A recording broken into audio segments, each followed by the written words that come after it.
Hello and welcome back to Girls Run These Worlds. I am your chronicler for today, Maddie Searle. My pronouns are they, them, and today we are playing The Curse of the House of Rookwood in the second episode of our four-part miniseries, Blood Will Out. And I am joined by four fabulous players for this gothic game of family dysfunction. Could I get everyone to introduce themselves with their name, pronouns, and character name and pronouns, starting with Abalasha, who is joining us for the first time this week.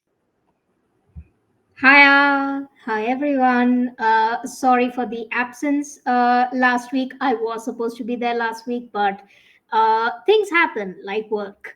So I'm Abhilasha or Percival, pronouns he, she, they, and I am playing Rookwood, who happens to be the cousin of Mallory and Sigmund. Wonderful. Thank you very much. And Julia. Hello, everyone. My name is Julia Labush. I use any pronouns, and I am playing the great magician Sigmund Wisteria, also known as Sigmund Rookwood, but we don't worry about that. It's fine. Who uses he/him pronouns and is doing the most right now and is very stressed. Beautiful. And Janie. Hi, I'm Janie. I am playing Cordelia Rookwood, um, the sister that was in the sea, apparently. Excellent. And Megan. Hi, I'm Megan, she, her, and I'm playing Mallory Rookwood, also she, her. Um, she's the sister who knows that we just have to end this family line. It's okay, don't have hope. It is the most love I can show my family by telling them, let's end it here. Excellent. All right. Phew. Just a quick recap before we get into this extremely happy and cheerful game. We met the Rookwood family, or at least a small portion of it, living in the crumbling Briny Cliff estate on the coast of England in the year 1847. Siblings Mallory and Sigmund were having dinner with their overbearing mother Marina when their long lost half sister Cordelia emerged from the sea after 20 odd years of just being missing. And after the shock of Cordelia's presence had begun to sink in, her dear departed fiancee Elizabeth attempted to attack the household in a new seaweedy form, but was luckily defeated and sent back to the sea for final rest. During the night, Sigmund's fiancee Josiah arrived unannounced. Declaring that he was in financial trouble. And this caused a bit of conflict between Mallory and her brother, but because she was not aware that Sigmund had a fiance. But he was sent on his way with money to help with his problem, and no further incident as far as we are aware. The next day, Sigmund took Cordelia to see his father Algernon, who had been trapped in his tower for decades, attempting to write a memoir, but only succeeding in writing incomprehensible nonsense. But Cordelia's presence seemed to bring him out of his clouded state, and he returned to the rest of the family, a bit confused, but with a clearer mind than he'd had for a very long time. And also, Sigmund persuaded Mallory and Cordelia to consider visiting him in London, much to his mother's annoyance, but she can't quite figure out a way to stop this happening yet. She's going to try. And the family received a letter from their new neighbors, Jeremiah and Amelia Hound, and decided to throw a party for them to welcome them to the neighborhood, as well as welcoming back Eurybia and her family to the nest. So, as we begin, I'm going to say it's probably mid morning, maybe about 11:30, nearly getting into the afternoon. And Eurybia, you have just arrived back at the estate with your parents and your wife. Could you please let me know what kind of business you were doing in London while you were away, and any little descriptions of your family members that you would like to offer the audience. Okay, so Eurybia had taken her parents and her newlywed wife. It's been barely a couple of months since she's been married to settle some accounts with her former husband's estate. There have been the estate was demanding some particular valuables back, and Eurobia definitely did not want to give something that he had not bought and something that she had earned or she had bought on her own back to his greedy family. It was an unpleasant encounter with her former in-laws, but the presence of a former member of parliament, a frankly terrifyingly tall and slightly eerie woman standing next to the already strange and exiled Eurybia, now also considered unnatural by her former in laws, even more than just having the name Rookwood. Uh, it was sufficient intimidation for them to back off and not try and get those valuables, a bit of jewelry and small cottage somewhere in the South Dorset. So she, successful with that, uh, has now returned with her mother's and her wife. Her mother's one is so we have her. She's half Indian on her mom, one of her mom's side. Amrita happens to be a former princess who moved to England after her kingdom was annexed by the British, and she became a celebrated member of the ton, as such, of England because of her royal ancestry and her stories and her charm and her ability to speak fluent English, and ended up becoming the first sort of curse, I would say, kind of uh, represented, not a true member of the House of Lords, but someone who was called upon as an advisor a lot, and hence held knew a lot of people and had the ear of a lot of MPs, until she was disgraced, and she forced to resign when she fell in love, and secretly married her wife, who her wife uh, I've why have I forgotten the name? Sorry. Let me just check. I've got Gabrielle written down. Gabrielle, thanks. So Gabrielle, who's a typical middle class northerner from Nottingham, came down to London for a visit. Very sort of very works with her hands. Worked in carpentry for a very long time, until she met and fell madly in love with the more regal, very sort of a very slender, very very uh, she looks like her Amrita looks like a princess. She's always dressed in the best dresses. She has the best fashion.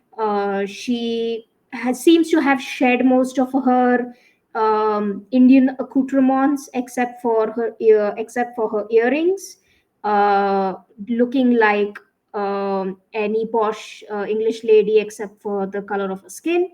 And her wife still is not exactly comfortable with the sort of posher dress, with the very fancy gowns and dresses and stuff like that. So she tends to dress very simply in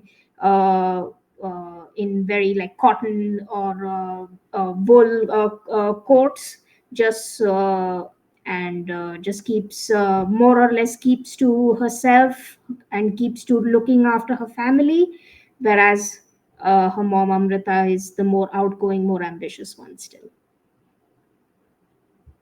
And her wife currently is her wife is Scylla. She's you would expect someone who came from the sea, as the rest of the family and she know, someone who had come from the sea, never to be quiet, but she's anything but. She's a very her voice, it sounds like, is deeply musical. It sounds like there's always a lilt in the way she talks, but not but never in something that you can never identify an accent. It's just a very musical lilt of a voice. Her She has long, deep blue hair.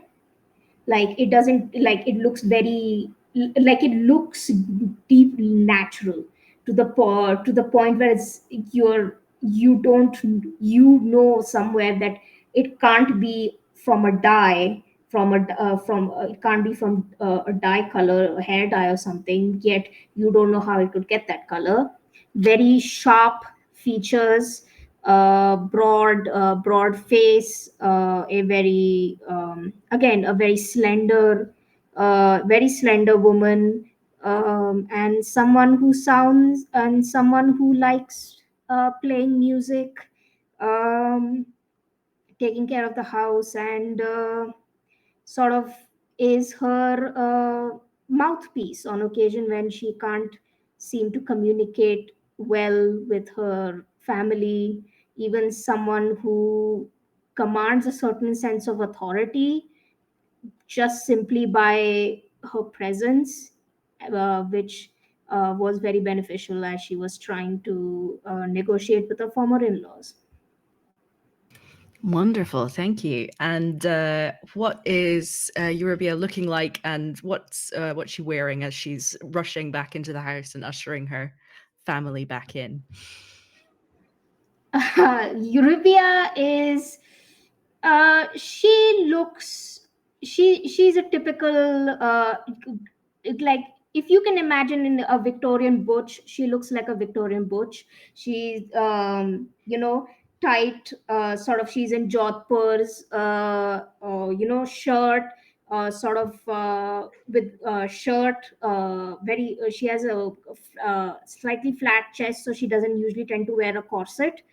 So she's just in a shirt, in a coat, most of the time, kind of is fairly tall. I would say around 6 feet, short cropped hair, and very frequently kind of likes and always is and always her eyes are sort of this gray, like cloudy gray, that is always sharp, always observant, especially of her family.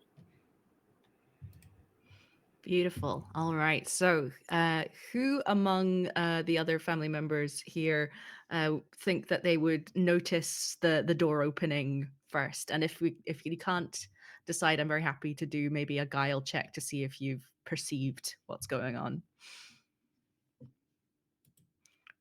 Let's roll those dice. Let's Yeah. let fate decide.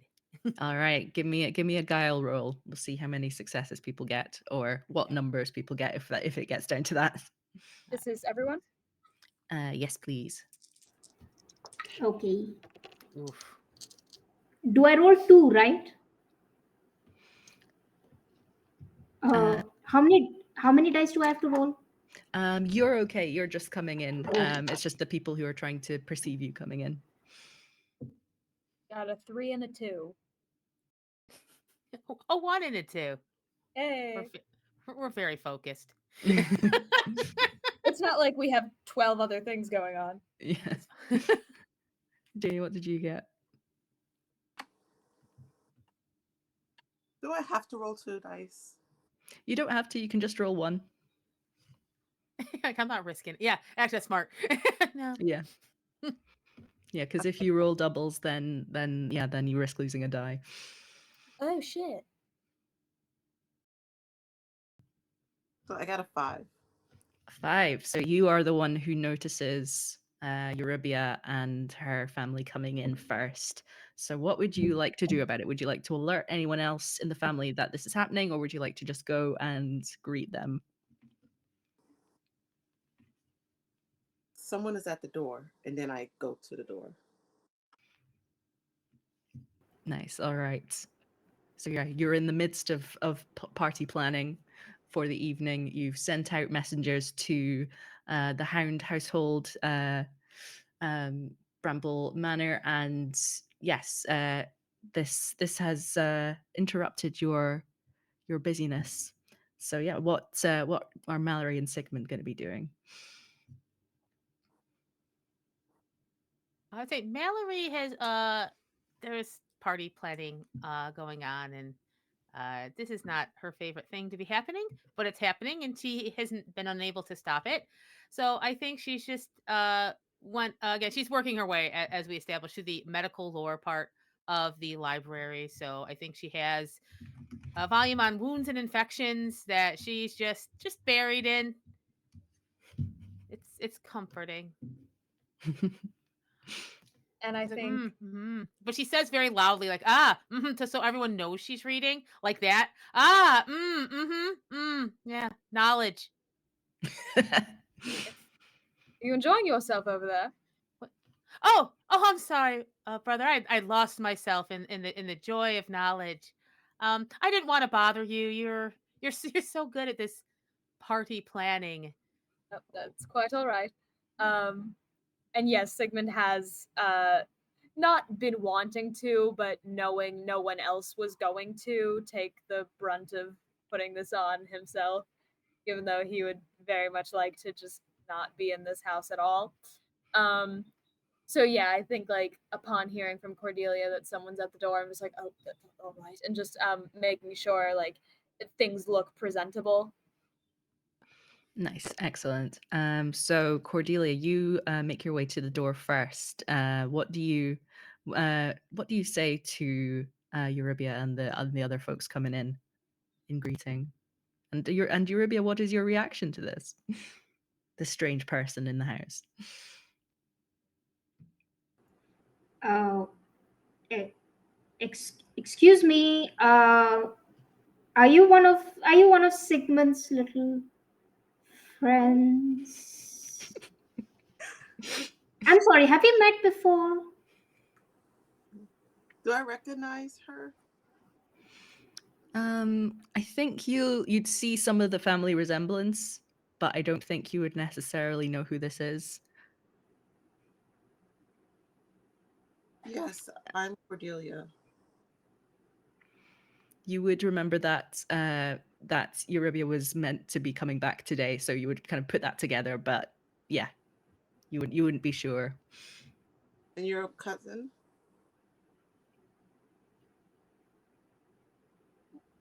Uh, um, she kind of looks at her parents, who are just as like gobsmacked at that, and she looks at her wife, who just kind of shrugs and is like, and kind of just gestures like in the direction of the sea.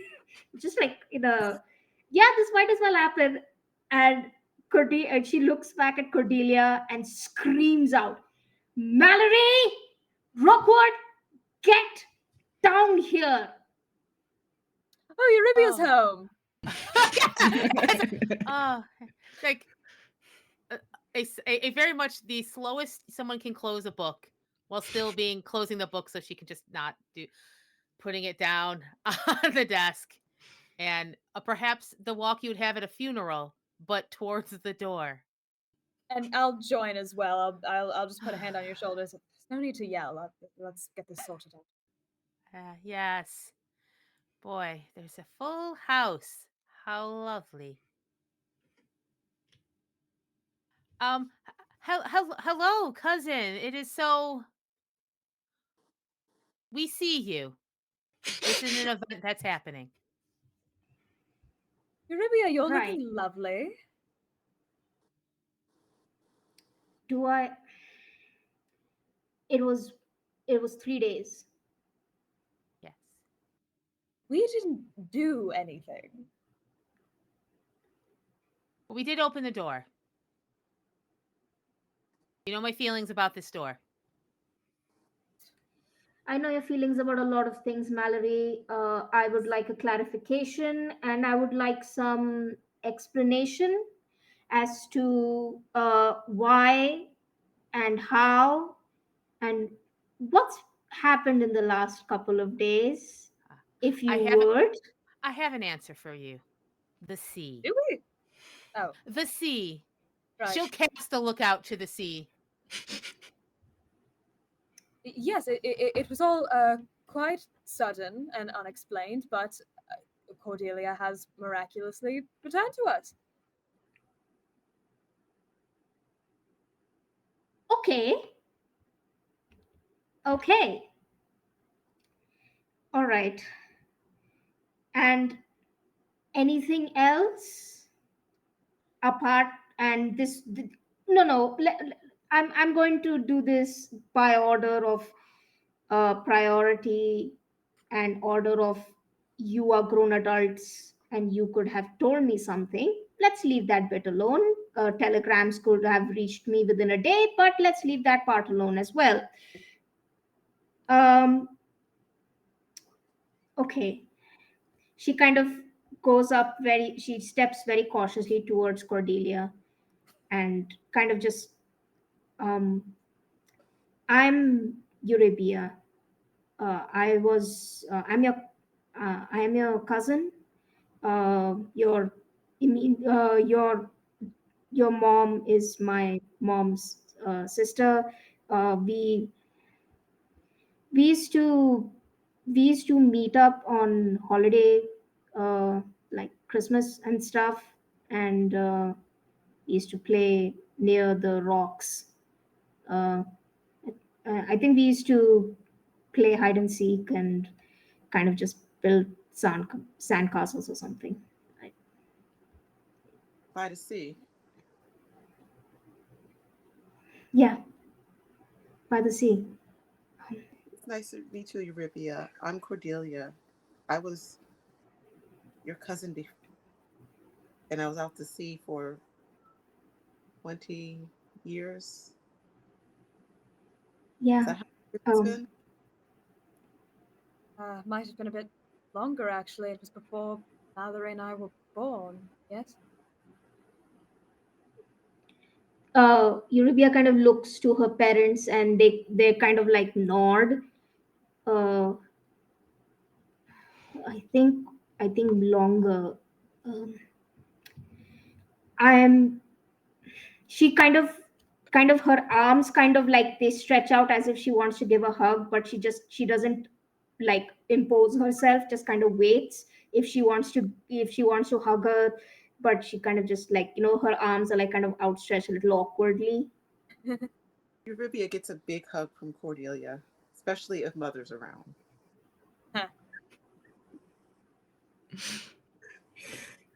I think, yeah, I Eurybia, think at this point, Marina, your mother, comes around the corner and sees this and is just kind of slightly taken aback at the warmth of this embrace. If I can, in this moment between them hugging and our mom arriving, uh, by the way, father has also left to study for the first time in 17 years, so there's that update. uh Eurybia is still in the hug and is like very pleasantly surprised. Like she didn't exactly grow up in the most affectionate family, and this is the first hug that she's received from anyone except her wife. And she kind of hugs her back in like a little. It's a little cautious at first, but it's reciprocated tightly. And when they break apart, she kind of like just touches her cheek very softly and is like, do you have they taken care of you? Have you eaten? Do you need have they there are lots of rooms here. You can I can I have so many questions. I'm so sorry. I must be overwhelming you. No, I made sure they took care of me. I have a room. They put my portrait back up where it belongs. I am in this family. Such little faith in us. And She, that's all the news? Eurybia, Looks at Sigmund. That's all That's the all the news. Just all the those news. two things. That's Two Cordelia things. and Yes. Father. Yes. Those are the That's what- only two revelations we have There's- had in the past 3 Yes. nights since Yes, this Eurybia is- has been absent. Yes, this is correct. Sigmund, what else happened?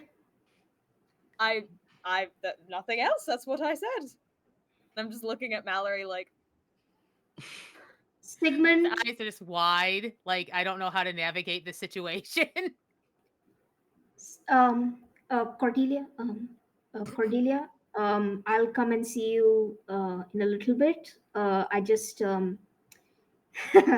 I kind of need to deal with the house, but I will be with you very shortly. Sorry. Before I forget, your aunts. This is Aunt Amrita, Auntie Amrita, and this is Aunt Gabrielle, and this is my wife. You know, you might find something in common. She kind of looks, trails off awkwardly. This is Scylla. Yeah, Scylla extends a hand to Cordelia and says, "It's absolutely delightful to meet you. It's wonderful to have a bigger family than one expected." Yes, it is really, really lovely. We are planning for a party tonight. I'm going to go back into the dining room and continue the planning if you would like to join us after you're settled. Of Oh, course. a party! Wonderful.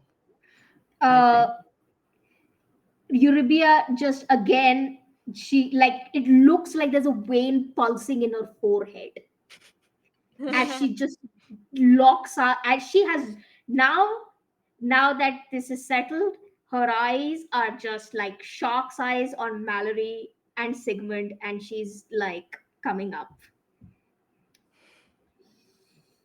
Okay, so our lost cousin is back. Sorry, my lost cousin is back, and your lost sibling is back. yes. But we truly had nothing to do with it. We were at dinner and she just arrived. Okay. And what about the party and the other thing you mentioned? And the other thing I know you're not telling me because there always is with you, Sigmund.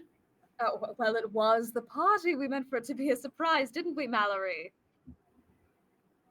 Yes. But alas, that surprise is ruined, you know now. Oh well, anyway. But yes, there are some new neighbors coming in. We received word this morning. So we're throwing a little housewarming thing for them. And Father has emerged from his study. He was introduced to Cordelia, and he seems to be doing much better now, which we're very happy about. That is joyful news. Okay. Um, I'm assuming that the party arrangements, you are floundering at them as per usual, and you would like someone else to take over, as again is your natural temperament. Would you like me to take over?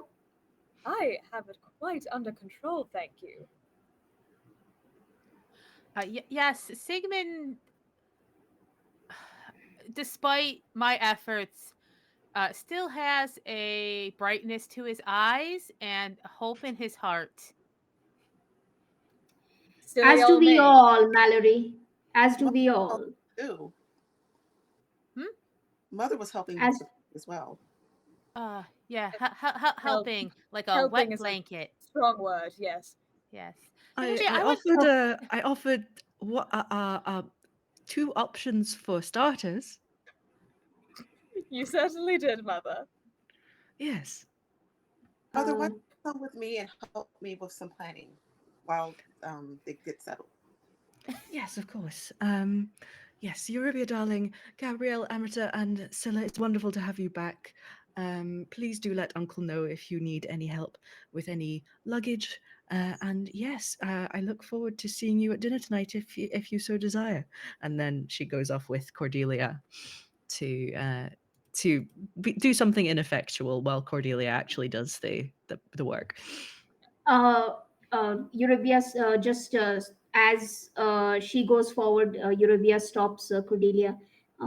Cordelia, if you look, I'm not entirely sure, and I'm sure you are not entirely familiar with the changes the last more than 2 decades have brought. Um, I just need you to know that if you need anything, and I do mean anything, you need anything done, you need you need you want to get acclimatized to society, you would like to go out, make friends, anything, please do let me know. I will arrange whatever is needed for you. Just please come to me first. um, sigmund is Sigmund can be very charming and can open a lot of doors. However, those doors don't stay open very long after a certain point, if you get what I mean. Do I hear that? Give me a guile roll to see if you can hear that. I would say probably one die unless you want to really push it. I'll stick with one. Yeah. 'Cause I don't need to hear that. I'm just curious if I do. That's a Yeah. 2. So Yeah. Don't think you do. I think you've okay. I think you're talking with Amrita and Gabrielle about Yes. trying to get the gossip about what went down with Oh, Eurybia's ex-husband. definitely. Actually, yeah. Sigmund loves some tea. Yeah. Eurobia, I would love to go to London with brother and sister if you could help us set that up. Of course, of course. I'd love to accompany you if um, I know Mallory and Sigmund are very good company, and but um, just I know London quite well. Um, I know the society there quite well. If you wouldn't mind, I would like to be with you. Just Yes, please. And I just would love if you would help set it up so that we could all three travel together. I would really, really appreciate that. of course, anything for family.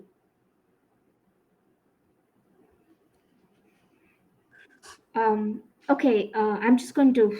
I need to get the dust off my fingers. I'll go get ready, and we can go.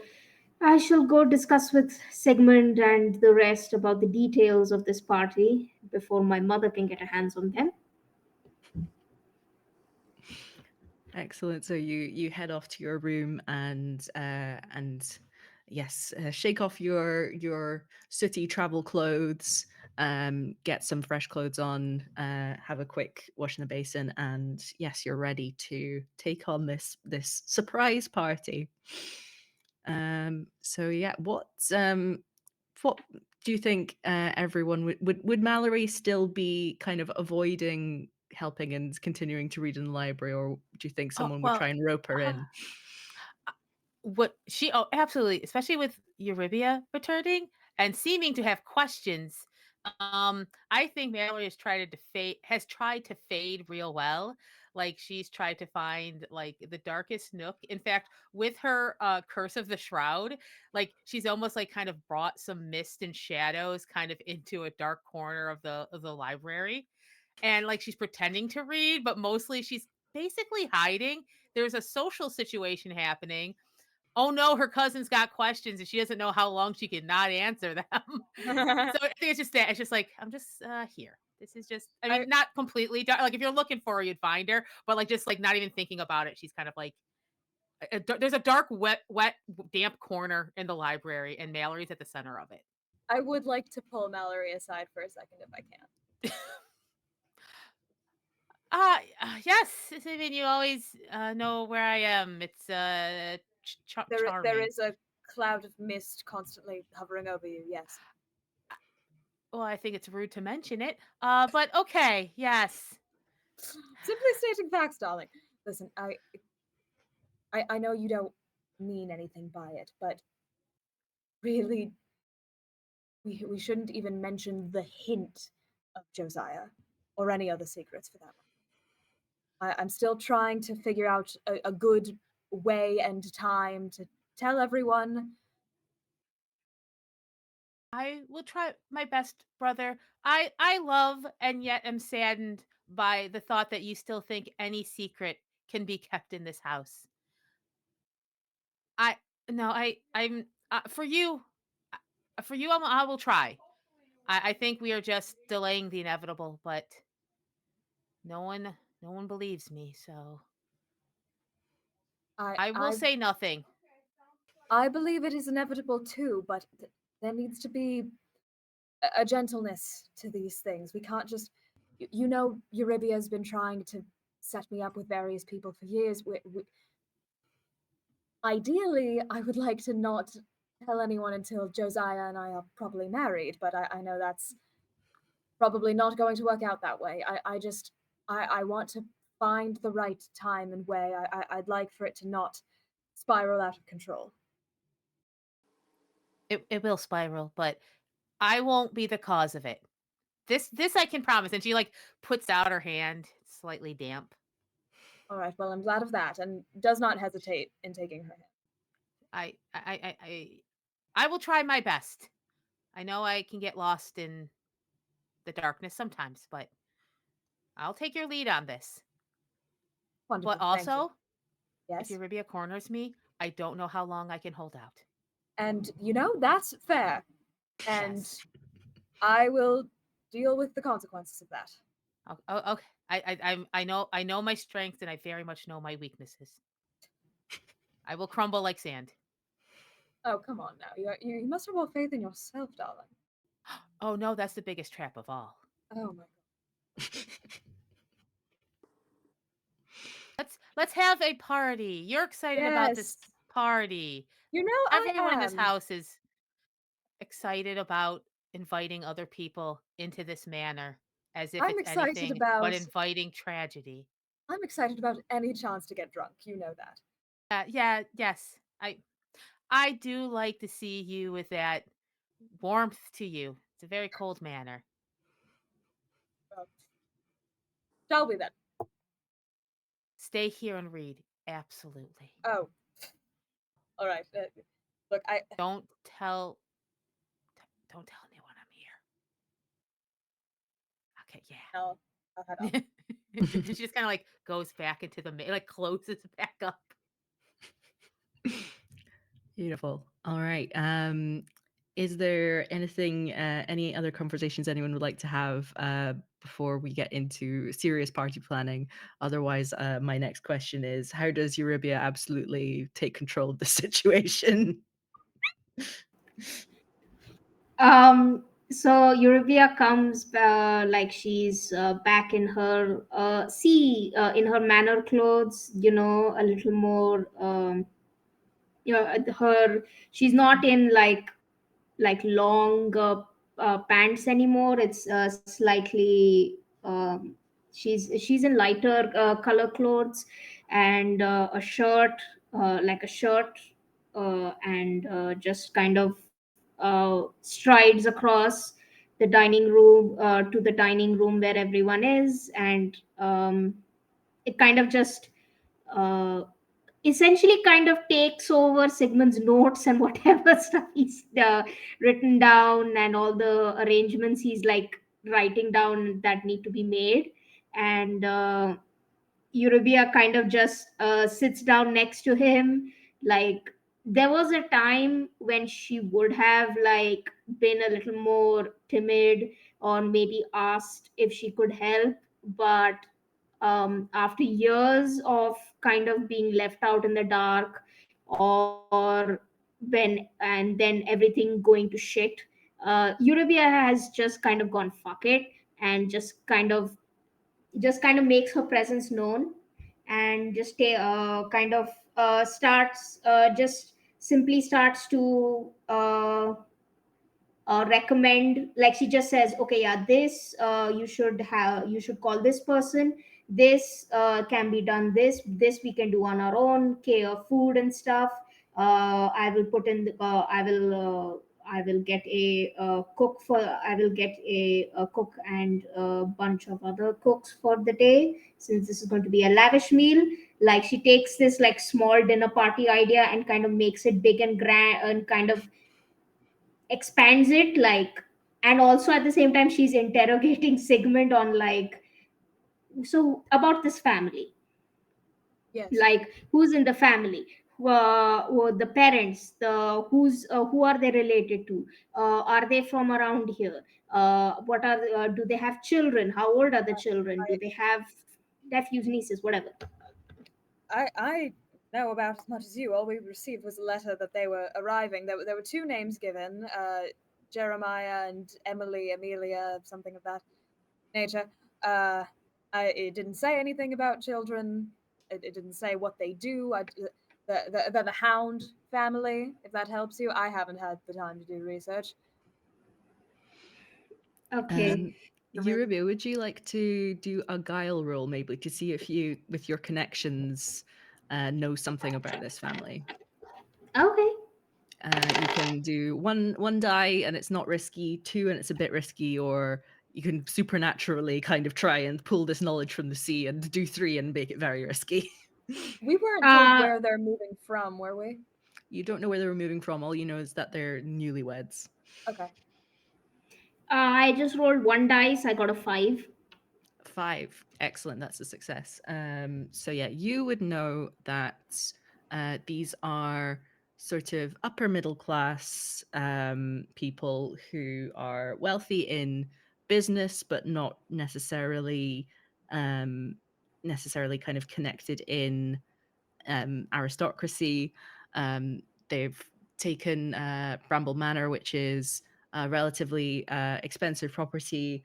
It became available when the last member of the family who owned it passed away, and they purchased it. And and I think possibly with that you would know that, considering their kind of prominence in industry, I think they possibly own a few factories.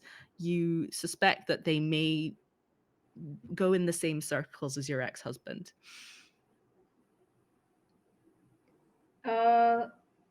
Eurybia kind of just sits there like quietly for a little bit. Like, Sigmund can see, like, can see a few expressions on her face, but it's like she's gone solid. Like, she's just there and she's just thinking, and it looks like you're watching a statue Are you all barely right? move.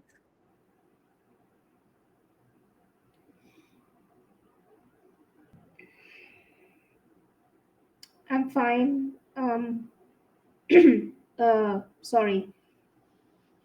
You don't Hmm. know them, do you? No, I don't know them. I might know of them.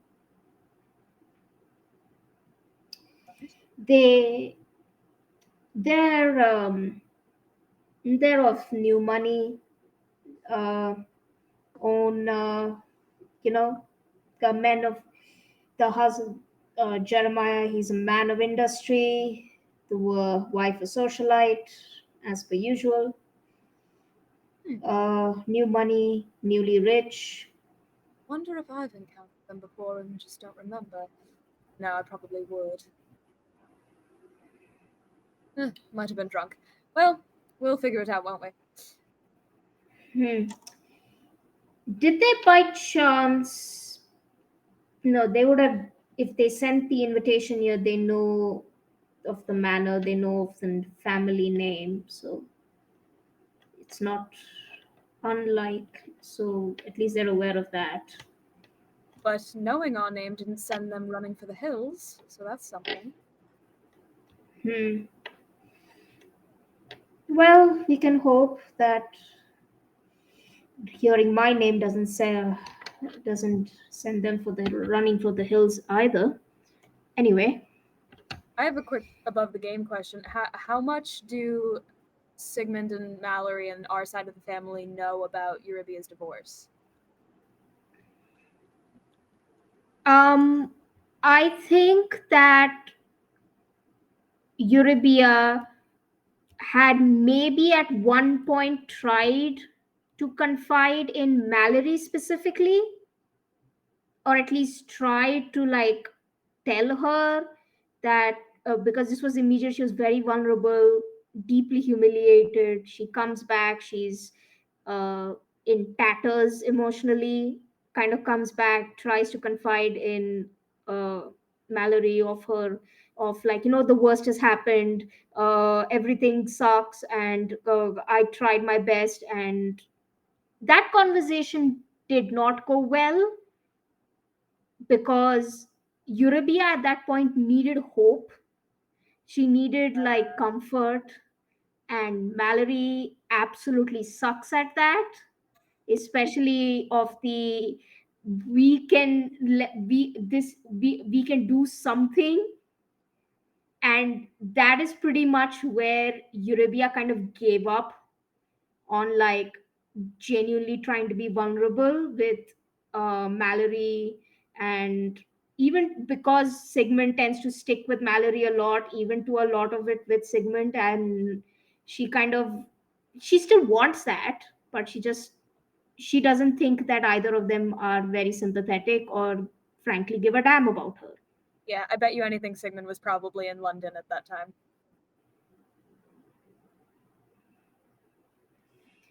So I think he would have heard that there was a scandalous divorce. The wife ran away humiliated. I think you would have heard like gossip, like through acting circles and stuff and theatrical circles of that, but you may not have known the name particularly. All right. Um, Sorry. That was that's my issue that has nothing to do with you. She kind of turns towards Sigmund. How are you? I know, as per usual, something happens and then it always ends up in tense. And how are you? How Things has London things been? do seem to go that way, don't they? London is wonderful as always. I'm very excited to get back. But this is the first time that things around here aren't so dreadful. I I had an actual conversation with my father for the first time since I was 7, give or take. So that's incredible. And of course, Cordelia is back. It's things are looking up. It would seem. Although I know you've been through quite an ordeal recently, haven't you? Who cares about me? I'm not relevant, and But you know, You mustn't say that. That's you're our cousin. You're a part of this family. you're very sweet sometimes. I think Sigmund genuinely laughs at that. If you ever I'm find yourself in London and would like to see one of my shows, I'd be happy to reserve you a seat. I'd love to. I um I think last year I'd seen one of your which one was it? Was it Christmas show? I think pantomime. You There did? was What? a Did you tell me that you were there? no. I don't think we were. Uh, I like to drop in on the family on occasion. Well, Just I'm very glad to hear it. I hope you enjoyed it. it was very colorful, very delightful. Thank you. I definitely needed it at that point. It was great. I'm glad to And hear it. you were Next time, let me know when you're there. I'll make sure you have prime seating. I'm taking Cordelia and Mallory to London. in a few weeks or so. Uh, have to plan something special for that. Yes, Cordelia mentioned that to me as well. If you're on accommodation, I know that you have your place in London. However, I do think that you might be needing something a little bigger to accommodate to other people. Oh, I have a spare room, but we'll see what needs to be done. Would you like? How about I put you all up in a little in in better digs, I mean, if you'd like to, central. I suppose I Yeah, I can't could put you in stop you Central from City. doing us a favor. Although I have a place where we wouldn't have to pay, but whatever you wish. I I I just want to show all of you a good time, and as I know that you know your way around a certain section, a certain society of London. I would like to see if Cordelia might want to see other parts of London to meet other people as well. Right, of course. I understand my friends can be a bit grandiose. But that's very kind of you, Eurybia. Thank you. Of course. Oh God. Oh my God. Okay, let's see. Now about this party. Yes. Sorry, I just I'm very happy that Uncle is talking again. I checked in on him. Uh, it feels good to have people not other elders in the house again. My parents are my parents, but it's good to have other people in the house that are not my parents. Amen to that. Okay, about this party. Yes. Okay, let's see. And you go into extensive planning and military precision in the organization of this party. I would like to remind everyone that if you pursue your desire, um, which and cause trouble for another family member, but we could probably waive that aspect of it, or if the bones of your skeleton are triggered, you can restore a spent trait die or asset. Because it's a new session, all your assets and all your family resources are replenished, so you can use them again.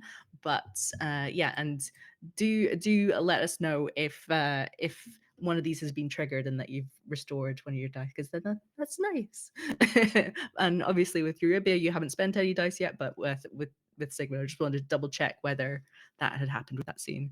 I did not, but nice. Awesome, cool. No, not yet. No. No worries. Good to know.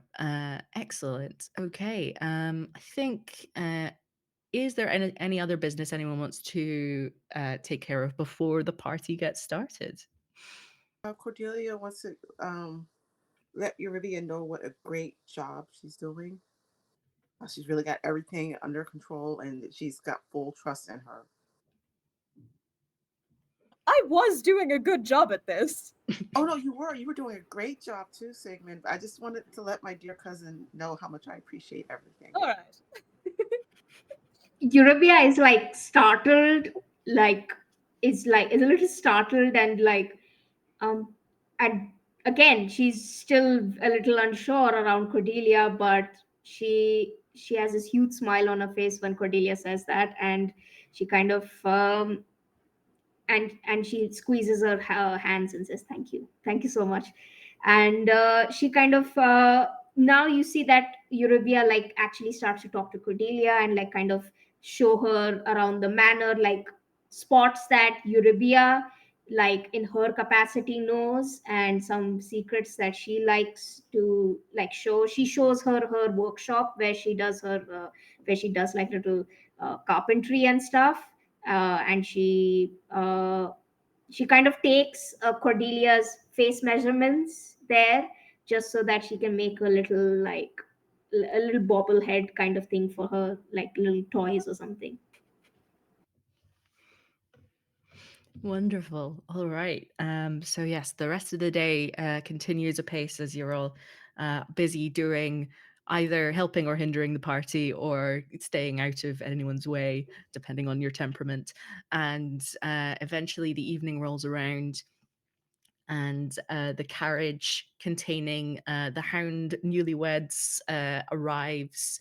And you're all in your finery for a formal dinner party. I would like to ask Yorubi and Sigmund in particular, but if Cordelia and Mallory have any contributions, they're very welcome as well. If there are any particular decorations, if there's any particular theming, if there's any particular sort of vibe that you're going for with this occasion. I will I say, Cordelia, to make sure that Mallory dressed up. It's fine. No, Cordelia, no, this is fine. This is fine. It's clothing that is on me.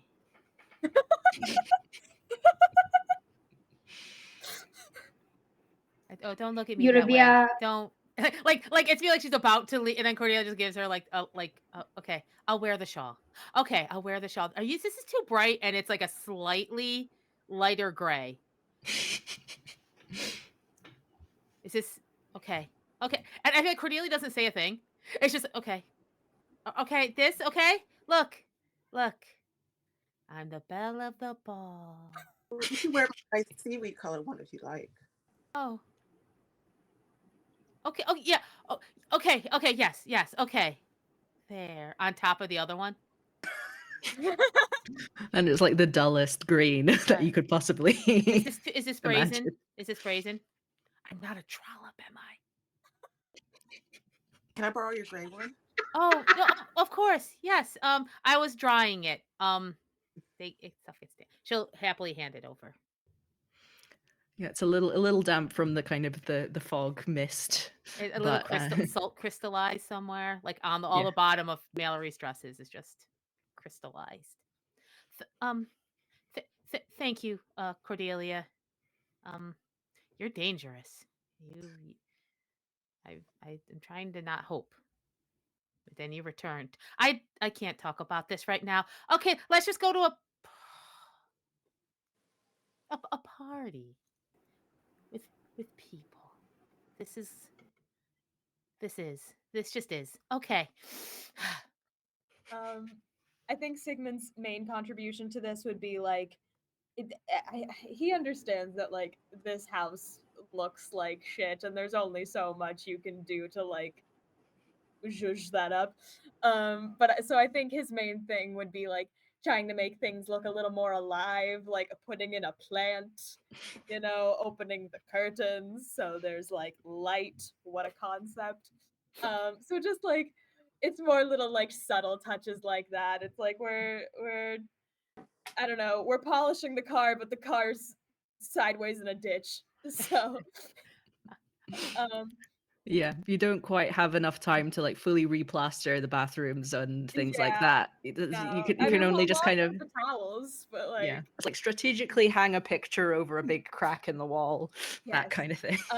But I think strategically upon hang pictures. Uh, Eurabia gets some stuff from her workshop, like just half things that she's worked on, and she kind of just starts putting it around, kind of putting it near, like they're trying to like hide the cracks and hide like yeah. damp areas. I will say Sigmund himself looks Of fabulous. course. He's gone. He always does the absolute most and then some. And he is wearing his white gloves because don't want to show off the transparent fingers. And one thing Eurybia would notice is new is that he has a weirdly simple for him, but he has a ring that's just made out of like what looks like a copper wire, and is like not fancy or big, but he's just wearing that. Um, Which ring is it on? Sorry, which finger is it on? it is on his ring finger, but that's where rings go. Um, and I think upon seeing his sisters come down the stairs, oh, Mallory, you look stunning. Thank you. Thank you. People see me. Will this make people see me? What do you mean? I'm I can be perceived. Yes, yes, and Oof. it's a Okay. wonderful sight. Cordelia, do you know how many years I've spent trying to get her dressed up? This is incredible. I've always wanted a sister to dress up with. Yes. This is Cordelia's doing. Do you see the shawl? Is it too Yes, much, Sigmund? no, it's beautiful. It's beautiful. It accentuates your features without going over Oh, the top. oh no, no, accentuates. No. But I will keep. I'm a good sister, and I will keep it on. I don't I want you to be uncomfortable, mind you, but I do well, think this is a welcome change. that's just that's just how I live. But thank you. All right. Uh, Relatable. Mallory just wants to do one thing. Well, people before anyone arrives, she opens the front door, looks at the entrance, and just sees if there's any seaweed that might need to be kicked off to the side. Would you do that to Elizabeth? I offered a box, and I was rebuffed.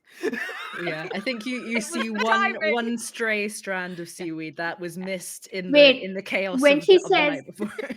when Cordelia says Elizabeth, does Eurybia hear that? Give me a guile roll to see if you can hear that. Oh, I'm rolling good today. 5. Nice. Yeah, you overhear that. Mallory has picked it. She's not going to Elizabeth? kick the piece. She grabs it, puts it in a pocket, and she's going to take it to the sea. All right. Elizabeth? As in,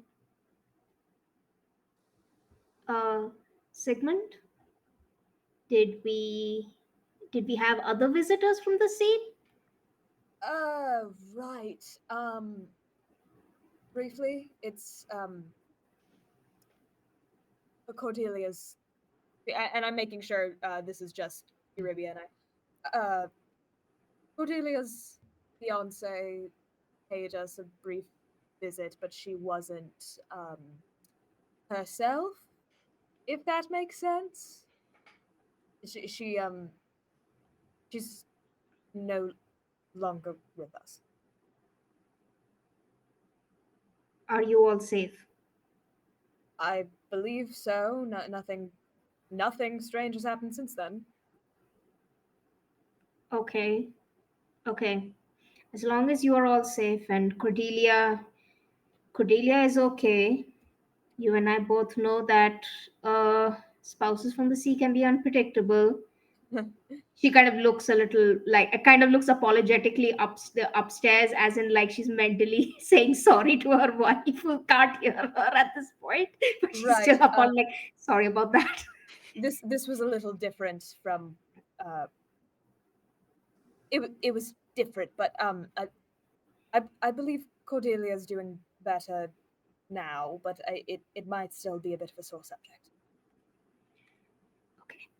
Okay. Um, Noted. She kind of again she glances again at the very unfashionable ring on the very fashionable man, chooses to ignore it for the time being.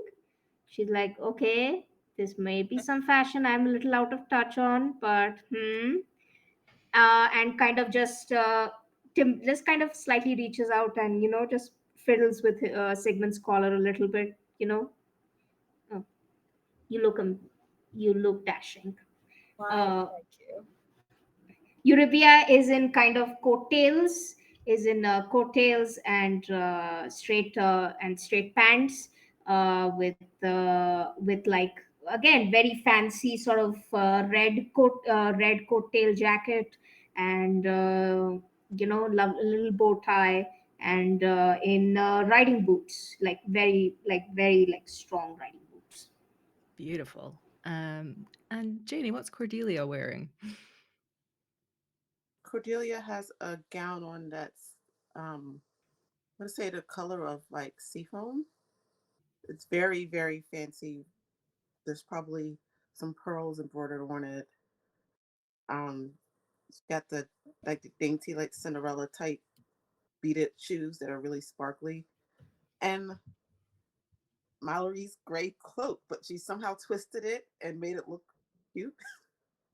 It's like one of those TikToks where you just take a plain t-shirt and then make it into something really elaborate.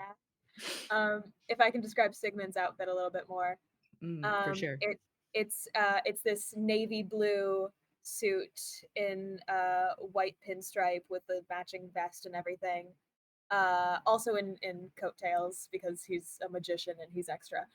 Um, and his white gloves, his copper wire ring. He's got like this black satin choker, and the hair is immaculate.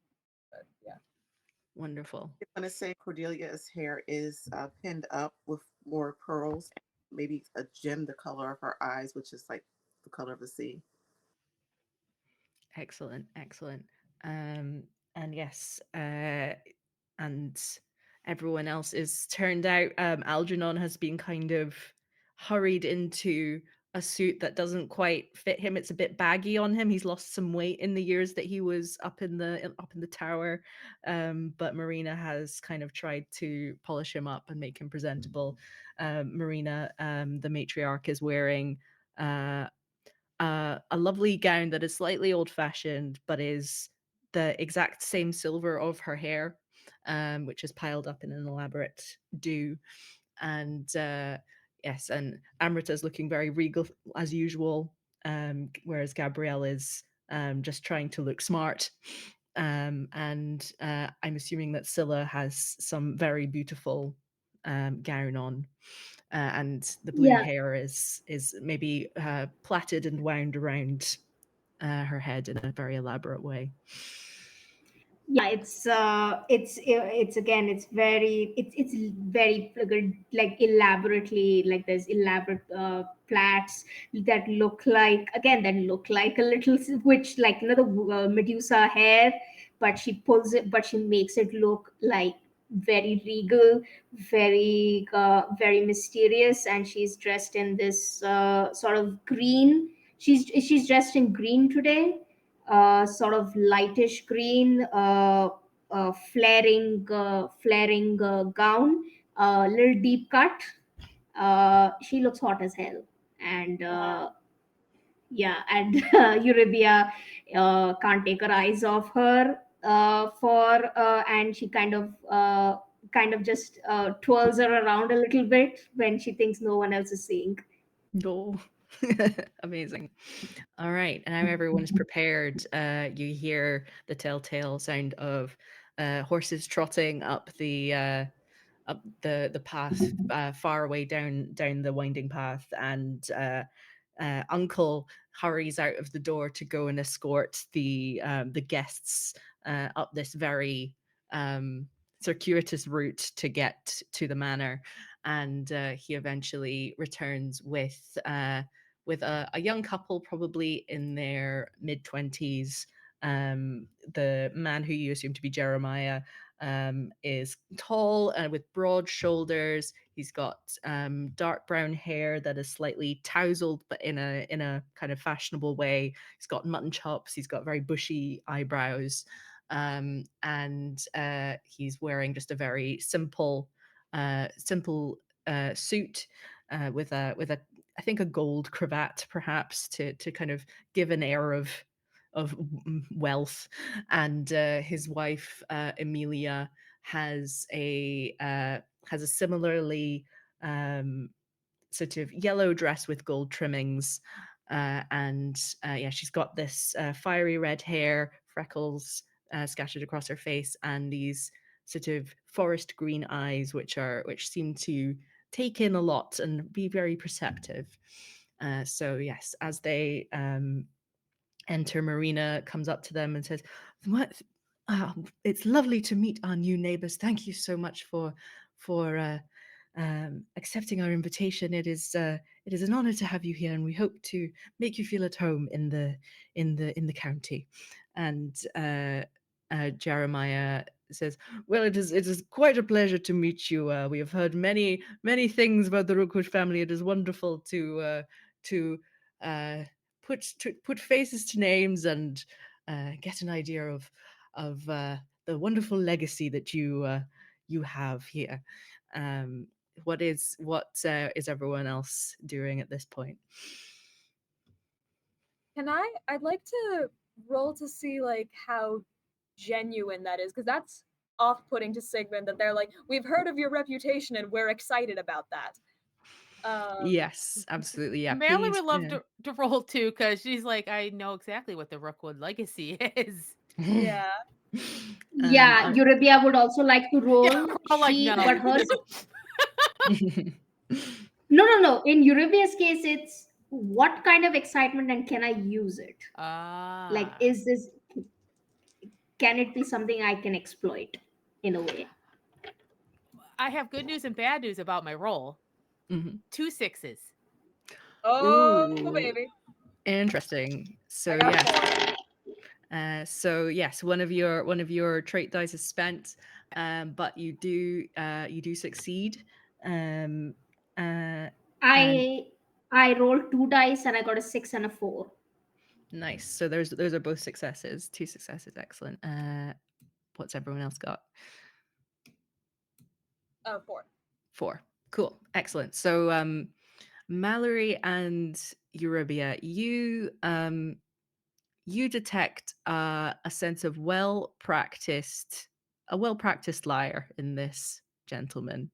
It's you could see how someone less kind of attuned to these sorts of things might be taken in, because he seems quite charming, and but yeah, you get the sense of someone who's very able to put up a front. In that, would Mallory be able to sense that he knows the Rookwood legacy? Like, not only is he just like, saying pleasantries, but is actively saying the opposite of what he perhaps actually knows. Yeah, I think you can get a sense of um he seems to be having a little joke to himself. He is Mm, turning mm, the mm. reputation of the Rookwoods into a positive in a way that so it's like he's trying to tell the truth while lying. He's trying to say, "Oh, I know about you," Mm-hmm. but he's lying about how he feels about it. Oh. Exactly what Mallory would think. And I Um, think I'm going to offer this to Mallory because of the very successful role that you have. If you like, you can roll a weird check of 3 dice Ooh. to get some more information. Oh, she has to. She has to. Like, this is it. This is Yeah. she has to. All right. Be cool dice. 3, 4, 5. Ooh. Excellent. So 2 successes. Ooh. Beautiful. Okay. You you are very used to sort of smelling the salty air of the sea, the kind of the slightly rotting dampness of seaweed, the smell of fish and seafood, often coming up from the kitchen. But there's a scent here that is somewhat alien to you. It is sort of musky. Hmm. It is a sort of animal scent, and it unmistakably reminds you of when your childhood friend Sally got a pet dog, Mm. Mm. and the dog found a rabbit on the ground and started mauling it. Yes. Um, Mallory's not great at hiding her emotions, but then again, she always looks slightly worried. So I feel like it's probably just like an extra sniff that seems odd. Just a does not cover that well, but then her face just kind of falls back into that slightly sick, slightly worried look that is her base. Marina turns to you and goes, "Oh, Mallory, darling, do you have a cold?" I thank you, mother. No, um, I'm fine. This is all fine, and just like stares back at these odd smelling people. Yeah. um, Eurybia also has noticed that he is lying and essentially decides to play him at the game. Like, okay. And she essentially, what she does is she is going to use the little joke that he's having. Like he seems to be having a little joke with himself, like, oh, ho, ho, ho, ho. Oh, this family is oh, it's the Rookwoods. Oh, this is the girl. He's making a whole joke. So she's going to ask her wife to go and introduce herself, and they're both going to introduce themselves to Mr. Hound. Beautiful. Real quick, with my 4, how much of their demeanor and their lying did I pick up on? I think you get a suspicious vibe off of them. You can't quite pick up what they might be hiding, but they're definitely hiding something. Gotcha. So does Cordelia pick up on any of this weirdness at all? Like just the kind of not the lying, because I didn't roll for that, but just how people's reactions are changing. Yeah, I think you definitely notice Mallory having a strong reaction to these people. But perhaps you've only known Mallory for a day or two, so but in that short time, you probably picked up quite a strong sense of how Mallory works. So it's up to you how you interpret that.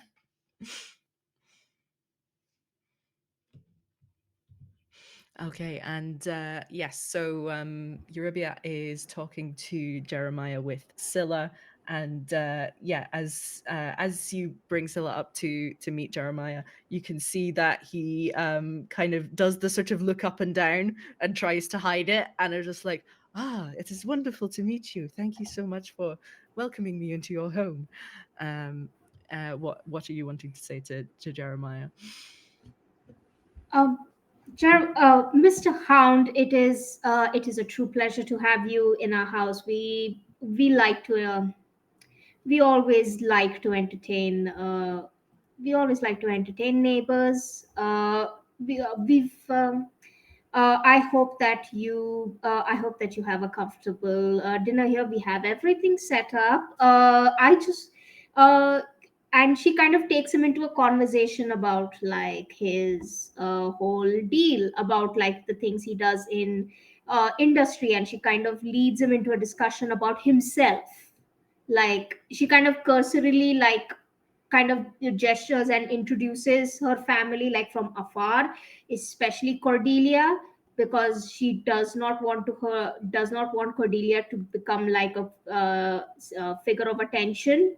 And she kind of just keeps most of the family away and kind of sets herself up as like the wall, and starts to talk, leads him into a conversation about London, and like keeping him distracted as far as possible in just talking about himself and his exploits and his work and his factories and stuff. Beautiful. Excellent. You do see that partway into this conversation, Amelia gently excuses herself and starts to go over towards Cordelia. Is there anything that you'd like to do about that, or are you just gonna let that slide and keep on Jeremiah?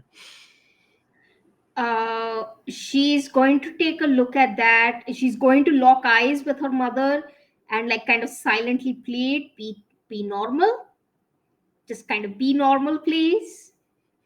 Just kind of, and Amelia's like kind of just like shrugs and kind of is like, what?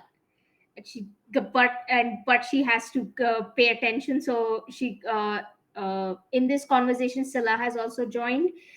Scylla is very good at talking, is currently charming the wife, talking about clothes and like all the parties, parties that Scylla has not been to, but she's been to plenty of parties from where she came from.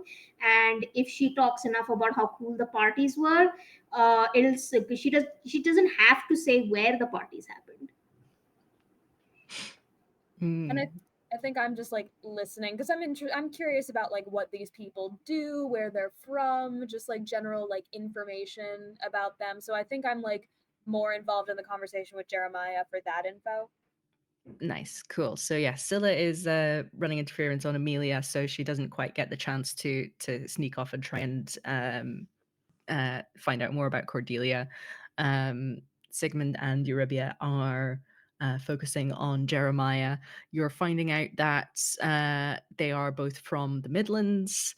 They had a relatively humble beginnings, but got lucky in industry and started to make their way up in the world. They that this is all kind of between the lines. They don't say this out loud. This is just kind of from the type of schools that they say they went to.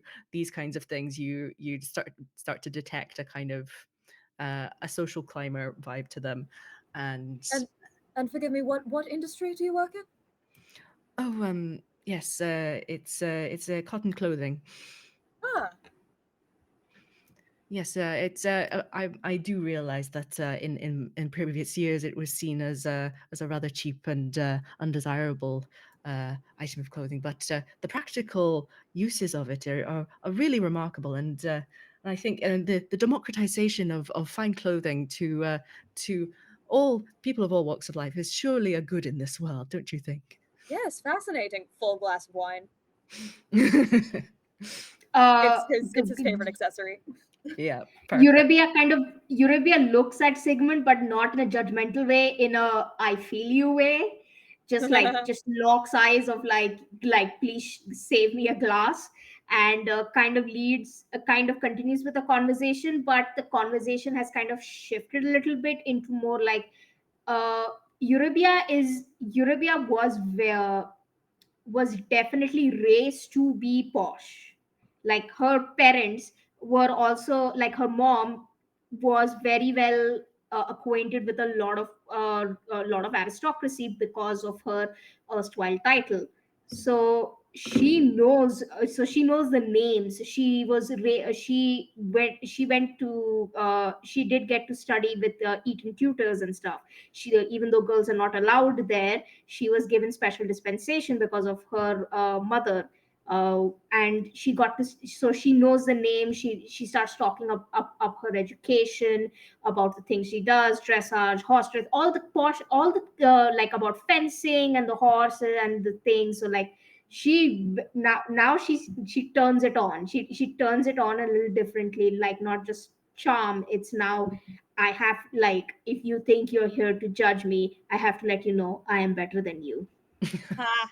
Amazing. Yeah, you can see him start to get a little bit flustered and he's like, well, I'm afraid that I don't have much experience in those areas, but it does sound fascinating. Anyway, I was wondering if I could regale you with some tales of my time in the Americas, and he tries to bring the conversation back around to himself. Sigmund like genuinely perks up, like I've been dying to go. Yes. And yeah, he goes into this long description of New York and all the like the theatrical performances that he's seen there, and the types of society that he's met, and the business dealings that he's done there. So yeah, I think among all that, there will be some things that pique Sigmund's interest, and others that are just like, Definitely. yeah, others that are maybe less so. It's literally just I'm bored, I'm bored, I'm bored. Heard a word I like, I'm bored. He's like a dog in that way. Beautiful. All right. So yeah. Eurabia, yeah, Eurabia can see, and like at the conversation of the Americas and New York and stuff. She like when she sees Sigmund get interested, and she kind of like does the thing of like, oh yeah, of course Sigmund has his little theatrical endeavors in London. Small time. He likes to keep busy like that. I always admire such.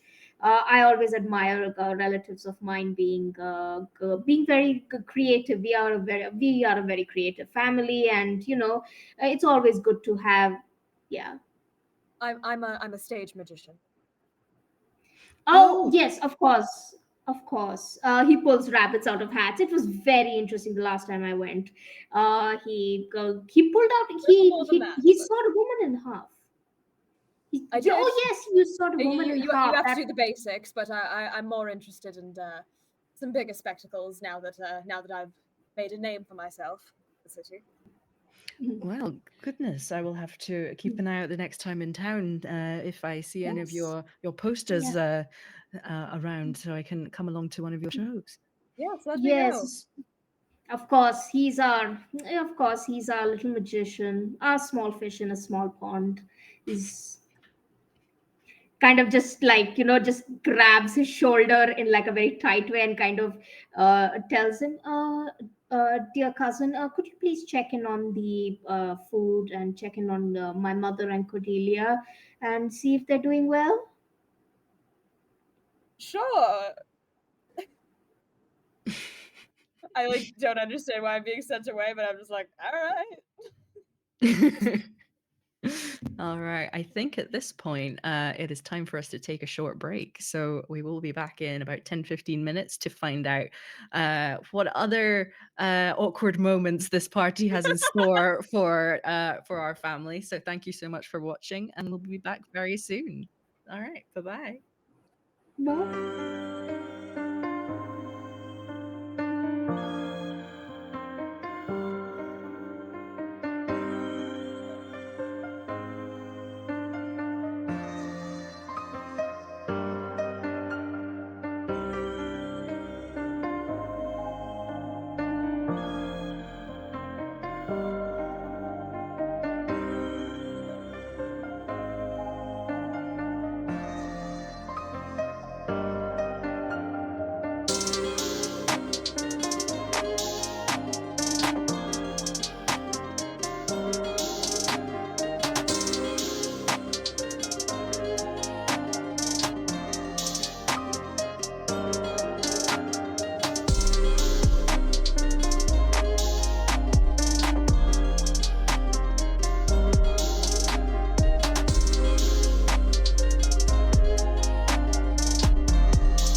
welcome back. Welcome back to Blood Will Out, our Curse of the House of Rookwood mini-series. We are in the middle of a party with Jeremiah and Amelia Hound.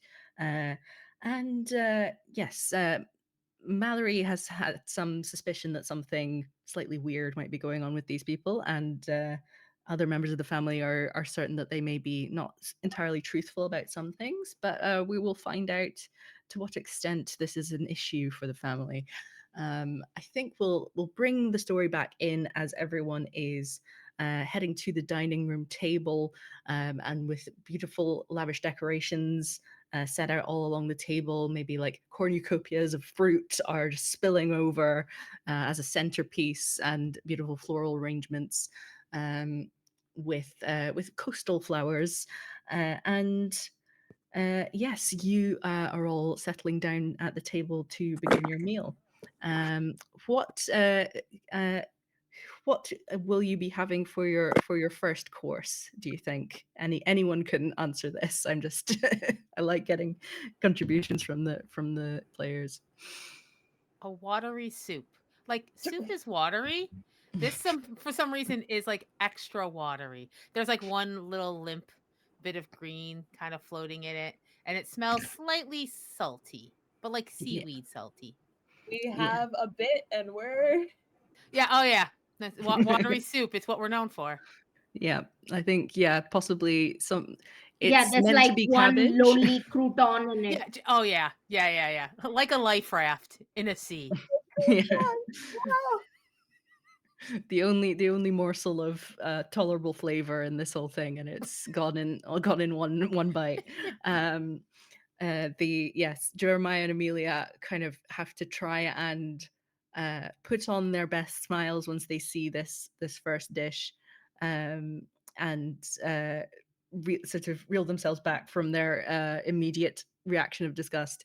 And yeah, you all sit down and get ready to have your meal.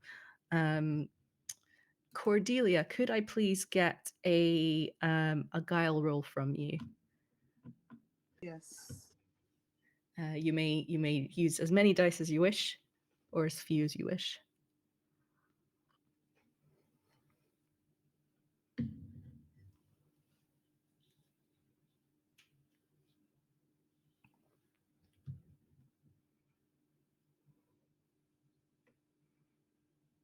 Okay.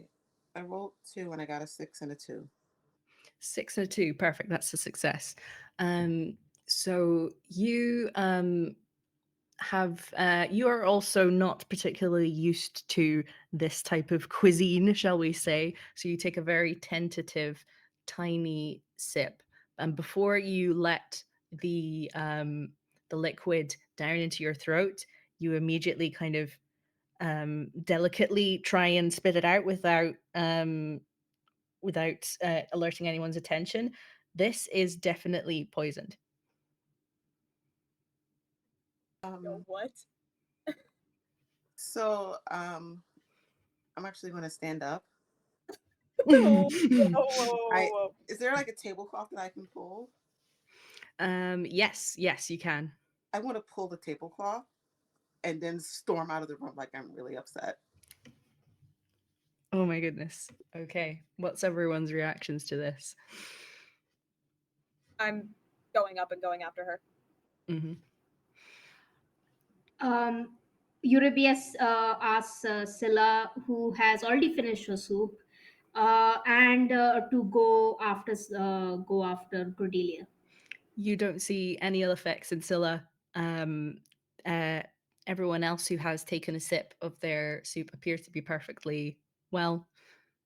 They're uh, Cordelia, you've heard of the kind of the sort of sulfuric taste of cyanide, so you've kind of My suspect that that's God. what that is, but no one else is noticing anything strange tasting about their soup.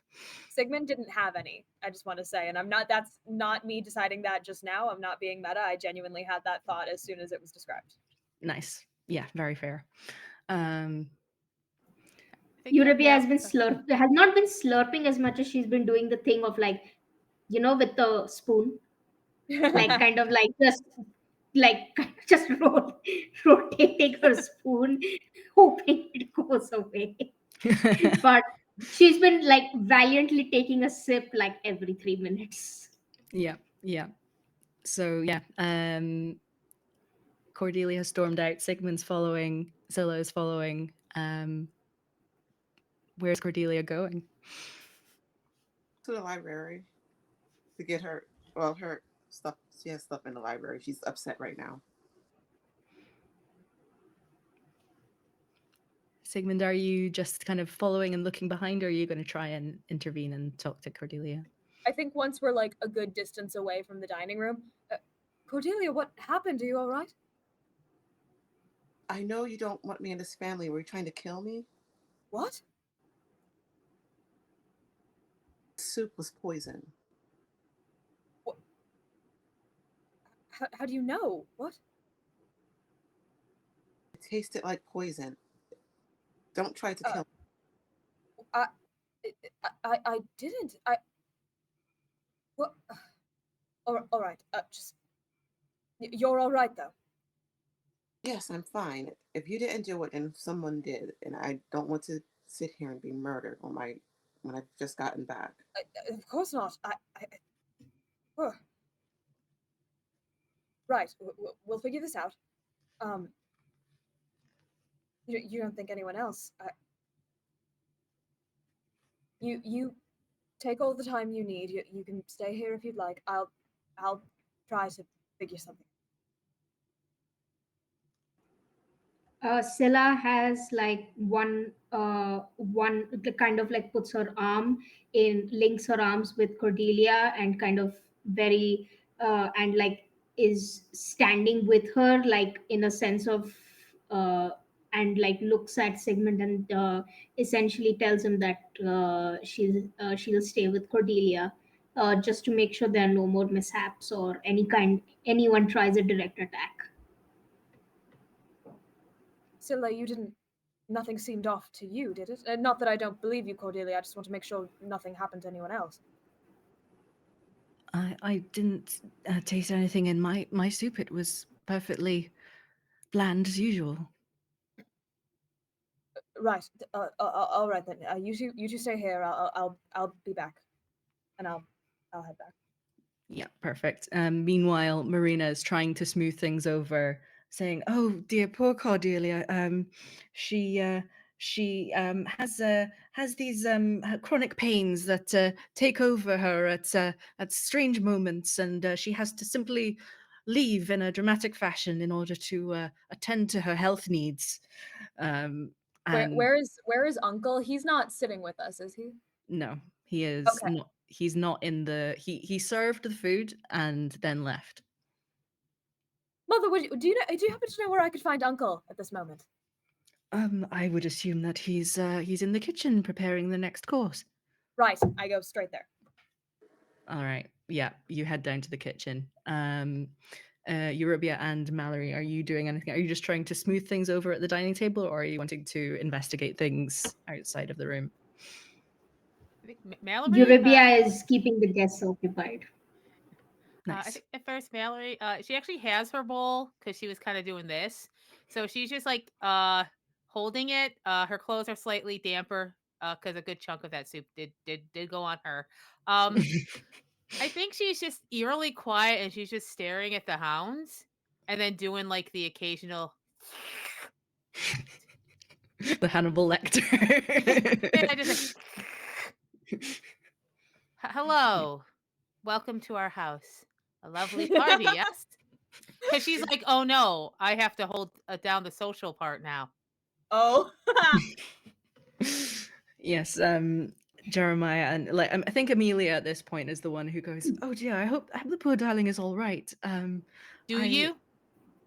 Yes, of course. But you don't know her. I I don't wish It ill on is anyone. it is human courtesy to wish a guest who's kindly served them food well, or any human if you are a decent and God-fearing person, Cordelia.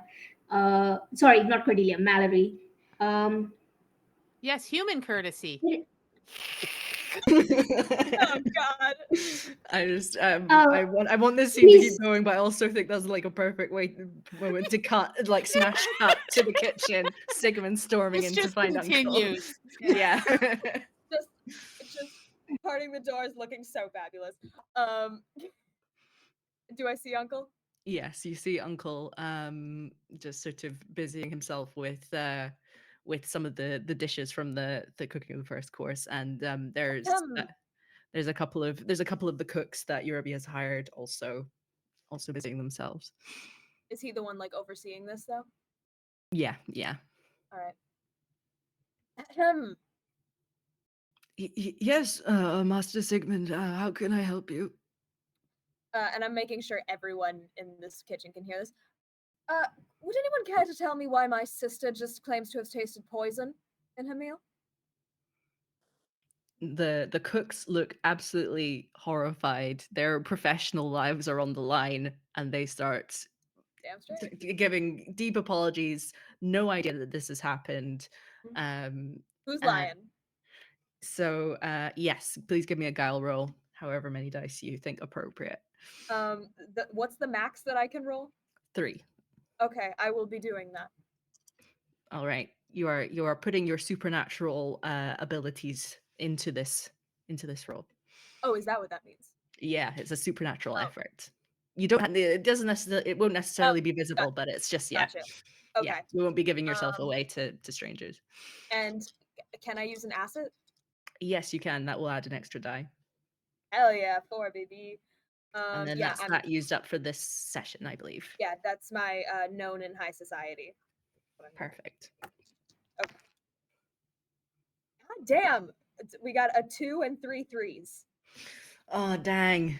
So with the multiple 3s, that's you losing a trait die, unfortunately. Or you can burn. I should have mentioned this before. You can burn an asset to avoid burning a trait die, but that's entirely up to you. Or is that in addition to the one I already used? In addition to the one that you've already used. Never mind. And I wouldn't restore the one that I lost last episode, would I? No, not unfortunately. Okay. No. So that's another con. Okay, that's fine. Yeah. The asset that if you used an asset last episode, that would be back, but the trait dice that you spent last episode would still be spent. Gotcha. Okay. All right. So it's hard to get a read in this situation. The cooks are kind of talking over each other in their desperation to be heard, and Uncle is kind of looking stoic. He's trying to keep his features as stony as possible, and with a sort of with a look of shock, but trying to stay kind of controlled and composed. Why is no one saying what I want to hear? I'm Master Secret. This is a deep tragedy. I'm so sorry that my my ministrations were not enough to keep your sibling from harm. I don't give a shit for your apology. Someone better tell me what is going on. The cooks just keep saying they don't know anything. They're doing their best. They will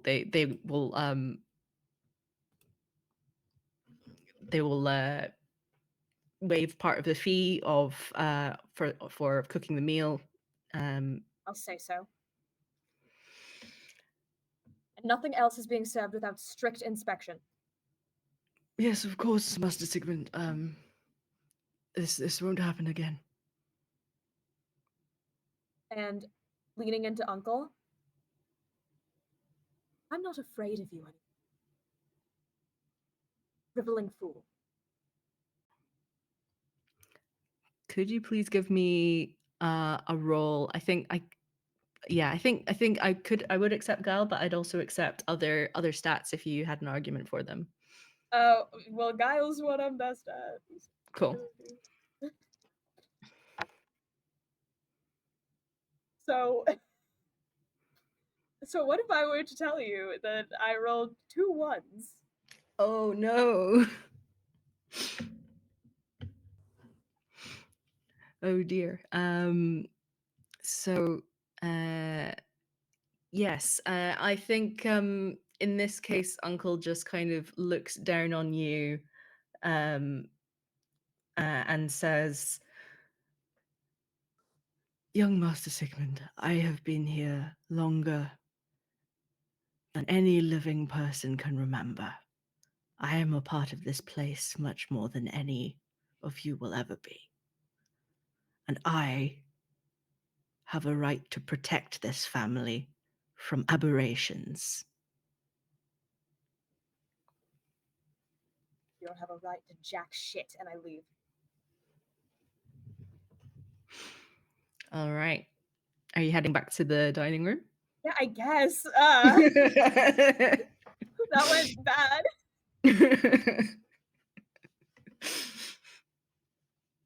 All right.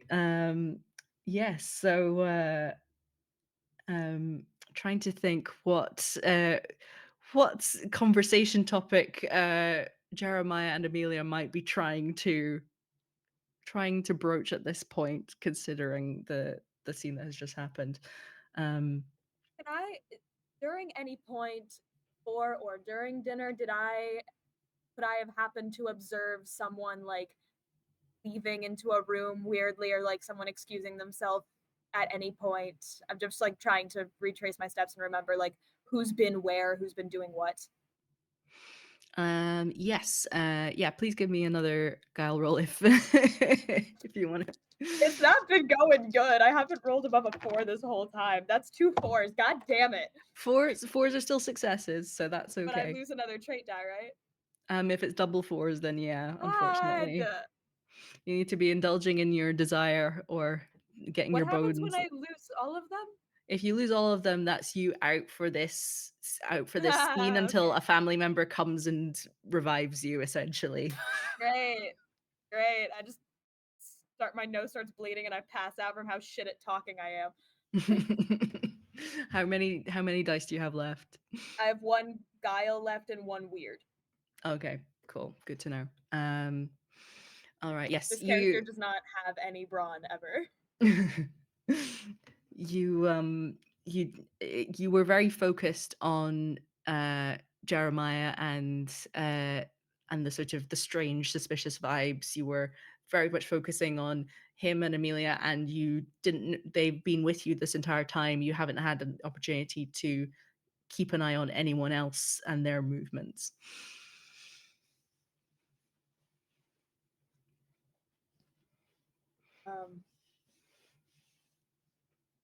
Yeah, I think I just come back and I'm standing in the doorway, and it's a very different, rarely seen, very like serious Sigmund, who's just like standing in the doorway, staring scrutinizingly at everyone, not saying anything. Yeah. Can I roll to see if I would have caught Sigmund just standing there, but like, can I figure out, because Scylla isn't back yet, so she's still with Cordelia. So can I roll to figure out if like uh, what is this? What happened? Yes, you absolutely can. Probably Guile again. Sorry for the repetitive rolling, but I think it's probably this is a very social situation. We ain't fighters. I am on a roll. I rolled 1 dice and I got a 6. God damn. Beautiful. All right. Yes, you. I think you noticed that Cordelia took one sip and had a look of disgust on her face before leaving. And you also overheard Sigmund asking Marina where Uncle was. So you think that Sigmund suspects Uncle of doing something untoward to Cordelia's food. And you can see that everyone else is absolutely fine. Some soup has flown about, splashed a few people, but everyone else is otherwise absolutely fine and is salvaging what remains of their soup in relative comfort and safety. Uh, she keeps a polite, charming smile on her face, uh, and looks at just locks eyes with Sigmund and locks eyes at the soup, and kind of just she tables it at another she tables it for a different point, but has also made the decision that she's going to go and deal with the kitchen herself when she can, when like there's someone a little less weird and a little less creepy to actually entertain people, and right now she has to hold down the fort, and it definitely cannot be her parents. All right. Um, okay, so I think at this point, Jeremiah will turn to Eurybia and say, "Oh, I think I forgot to mention earlier. I think we may have an acquaintance in common. Um, one Simon McGill." Oh, Oh yes, of course. She kind of takes her, she has like she takes her fork in her left hand and kind of grips it very tightly, and it just like she's like in like a stabbing position of just like just under of like, okay, calm down, calm down. Oh yes, of course, Simon, dear Simon. Yes, we used to, of course, you would, we used to know each other. Yes. Yes. Anyway, so about London, and she kind of tries to keep steering away from the topic. And yes, I think at this point Jeremiah is not gonna press the issue, and is going to try and be polite and follow that line of conversation. But yeah, your ears have pricked up at this name, um, and yes, as the dinner continues, are there any conversations that anyone is particularly wanting to have? And also, Cordelia, is there anything that you're wanting to do in the library, or are you just wanting to kind of cool off there?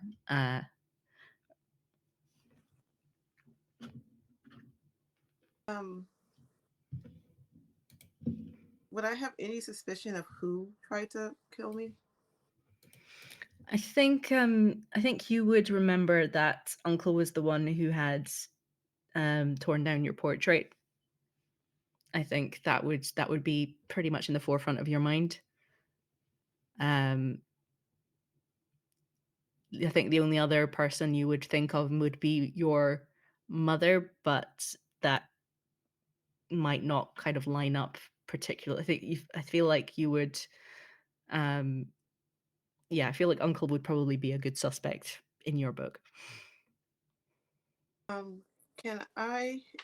Is there a glass of water in the library? Yeah, yeah. There might be a pitcher of water just um, in the corner if anyone needs it. Um, I kind of can I use my curse to? I want to. I have this thing where I could like appear in like water, and I want to just kind of use that water communication thing to talk to Uncle, just to tell him not to try to kill me again. Ooh. Amazing. Yes, please give me a three dice roll. Sorry, getting my plurals mixed up. And yeah, let's see how it goes. 4, 5, and 6 is a success.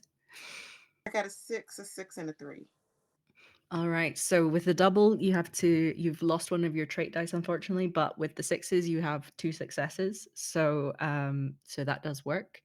You can also burn one of your assets if you don't want to lose one of your trait dice. Um, so yes, please tell me what it looks like as you peer into this pitcher of water and try and communicate with Uncle from afar.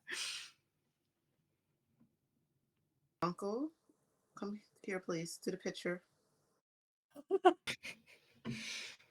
Miss Cordelia, I'm afraid that I am quite busy with the preparations for the meal, and that I've been alerted that there has been some skullduggery going on. Well, weren't you aware of it already, Uncle? I think it would be best if we spoke in person. I will be right there. And you see he's gazing into the remains of the soup and you see like his face as it recedes, and he scurries up to the library to speak with you. Miss Cordelia, what can I do to help you? Do not try to take my life again. We can have discussions, but you will not try to kill me again. Could you please give me an intimidation roll using the stat that you would most prefer? I guess weird, but can I? Yeah, I if use you want to be supernaturally kind of intimidating, that's weird. Absolutely would work. um, if I use an asset, does that take it away permanently or just for the session? Just for the session, Okay. Um, and that'll give you an extra die, I believe. okay. Now I got to think of how to use it. I guess I'm going to take the pendant that I ripped off of. Wait, let me see. All right. I'm going to take the pendant that I ripped off of Elizabeth last session, and I'm going to use that as a kind of like a display of supernatural power, I guess, as I make these rolls for. I will be rolling 3 dice, so wish me luck.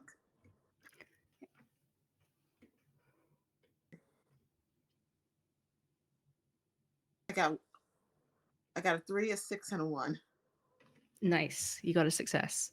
And apologies, I was slightly wrong on the how assets work. You can spend an asset before to get a roll to get an automatic success, or you can spend it after the roll to have any number of dice be re-rolled. So that's my bad on getting that mechanic slightly wrong, but we can we can move forward from there. But yeah, you've definitely succeeded on that. And Uncle sort of shrinks back. He looks, despite the fact that he always looks ancient, he somehow looks even older and smaller in this moment, and says, Miss Cordelia,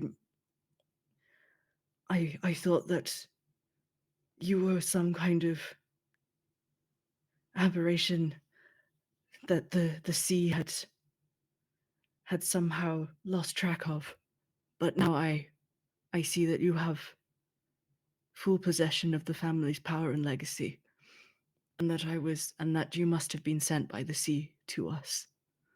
I was sent by the sea, and I will protect this family. If you kill me, if you try to do this again, I will see that you pay for it. I understand, Miss Cordelia. I'm deeply sorry. I understand if you can never forgive me, but I am dedicated to this family for my entire life and will be until my death. So I hope that you can allow me to continue serving. Cordelia starts walking away before he finishes. Amazing. Play. And yeah, Scylla is just kind of hanging awkwardly in the back. Maybe not. I think it's probably hard for Scylla ever to look awkward. I think she's just ornamentally in the background, just sort of observing calmly, and sends Uncle a glance as she follows Cordelia back out of the library. Yeah. Oh my god. Yeah. So, because Sigmund didn't see any of that, in the dining room, can I, just by looking, tell if either of the hounds have anything in their pockets? Yeah. Yeah, please give me a roll, probably Guile, to perceive. I have a question before you. Is there any assistance mechanic in this game? Let me check. That would be so nice. Yeah. That But would be nice. I did get a 5. Oh, Oh, that's good. I will, yeah, I will look for that. Look at that for next time. But A yes, flavor wise, because I think Mallory knows when Sigmund's gonna go looking in pockets. Like this has happened before, so I think Mallory instantly does her thing, which is distraction and awkwardness. The Americas. That is across an ocean. You would risk yourselves across the ocean. That gives the water weeks to find your weak spot and to exploit it. amazing. Oh, I will say that there is a mechanic called bonus reserves where I can award Hmm. extra dice that just sort of like one use dice. So Gotcha. I will say that if you are wanting to help a family member, I will award that family Yeah. member a bonus reserve die. Okay, cool. So I think, yeah, I think we can work help mechanics like that. Oh, cool. Thank you. Thank you for bearing with me as I Oh, learn this system as we go. no. All right. Yes. So Sigmund, you you see the faint outline of a pocket watch in one of Jeremiah's pockets.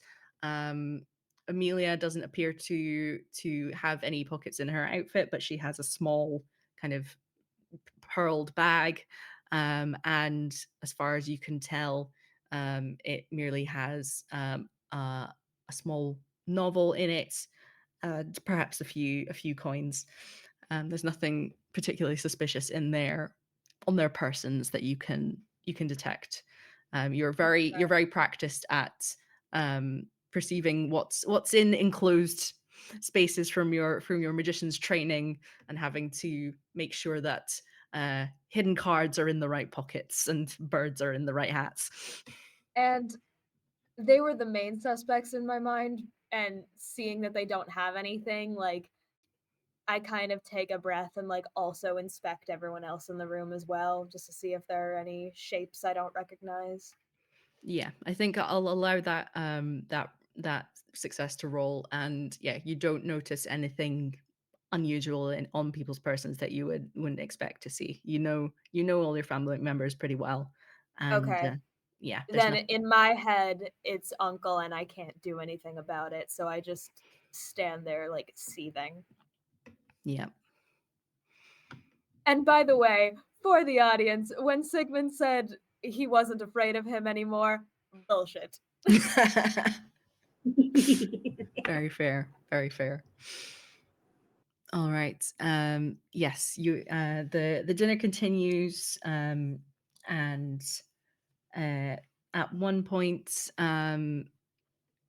Amelia tries to strike up conversation about the manor and its history, and tries to sort of get a sense of. She says, "Oh, this is a beautiful. The architecture is wonderful. It's like neoclassical. I would assume, perhaps 17th century. Uh, are there any stories about this place that would fascinate a guest?" Yes, Too many. our manor was shaped by the sea. It comes from the sea, and we shall all return to the sea, most likely in a sudden and violent fashion. Anyone who comes through that door is now touched by the curse. Or so they say. This it's one of the stories that we like to pass around the family. Our great the ancestor our ancestors who built this manor, they used to call her, well, we have a little bit of, magic in the family, that's as you can see in this lovely, in all of us, we it all exhibits in different ways, especially in the manner. The manner has a character of its own. It it is for the brave. She locks eyes with Jeremiah. It's for the brave, the hardy, the ones who have worked, the ones who understand the who are salt of the land, who understand what it means to have come from hardship and to make something of themselves, which is what our ancestors did. And hence they called her, many things, because for that, I mean, all hardworking people who weren't born of royalty or aristocratic blood, those of us who have to work, those of us who have to care for the family. Uh, such manners are such manners are reminders that this home is a reminder, a comfort, and a true place for those who are worthy. Well, that is quite a wonderful way to describe one's family. I think the dedication you show to your past and your legacy is quite impressive. And I'm yes, the oh sorry. rather curious, Mr. Hound. How exactly did you come to hear of us? Oh, I had I mentioned earlier, but unfortunately the conversation seemed to go on a different tack. Look, I mentioned that I share an acquaintance with your cousin Eurybia, oh yes. Mr. Simon McGill. And how did you come to know him? Well, we both run in similar business circles. I believe that he is quite a successful industrialist in his own industry, and I am, of course, a magnate, if I may be so bold, in the field of cotton clothing. So yes. We met. I believe we met at a gentleman's club in London, and we got to talking about our lives and our business interests. Fascinating. Of course. Of course. And she kind of just glances at Sigmund and is like silently pleading for him to drop it. While they're talking, Mallory just suddenly stands right up, and I should check on my sister, and not without any other like smooth like society to get out of the. She just like gets up and just leaves. Uh, Um, uh, she wants to go to the Eurybia looks library. Eurybia looks relieved. Like she straight up does not care how rude this is. She just looks relieved because this has been torturous enough trying to like divert. Like this is Mm. she's already got a headache right now. I will like just put a quick hand on Mallory's arm as she passes by. Just do tell me how she is. Ah, of course, brother. Enjoy people. I always do. So, And she continues. so Full Cordelia, glass of wine. so Cordelia's on her way back out from the library and sees Mallory and links arms with Mallory to go Oh, back to the dining room. oh no! Courtney, please, please. I have to find out information. This is important. It's like families. Please, also don't make me go back there. But also, this is not just about avoiding people this time. What information? Scylla links Mallory's other arm. Okay, no, but okay, but this is. I just need to check something in a book. I promise I'm not going to hide up here. I promise. Pinky promise. This is important. You're already being dragged down the stairs at this point. Okay, Like this is you're important. practically This like could be life or floating. death. Okay, you're saying the hounds smell weird.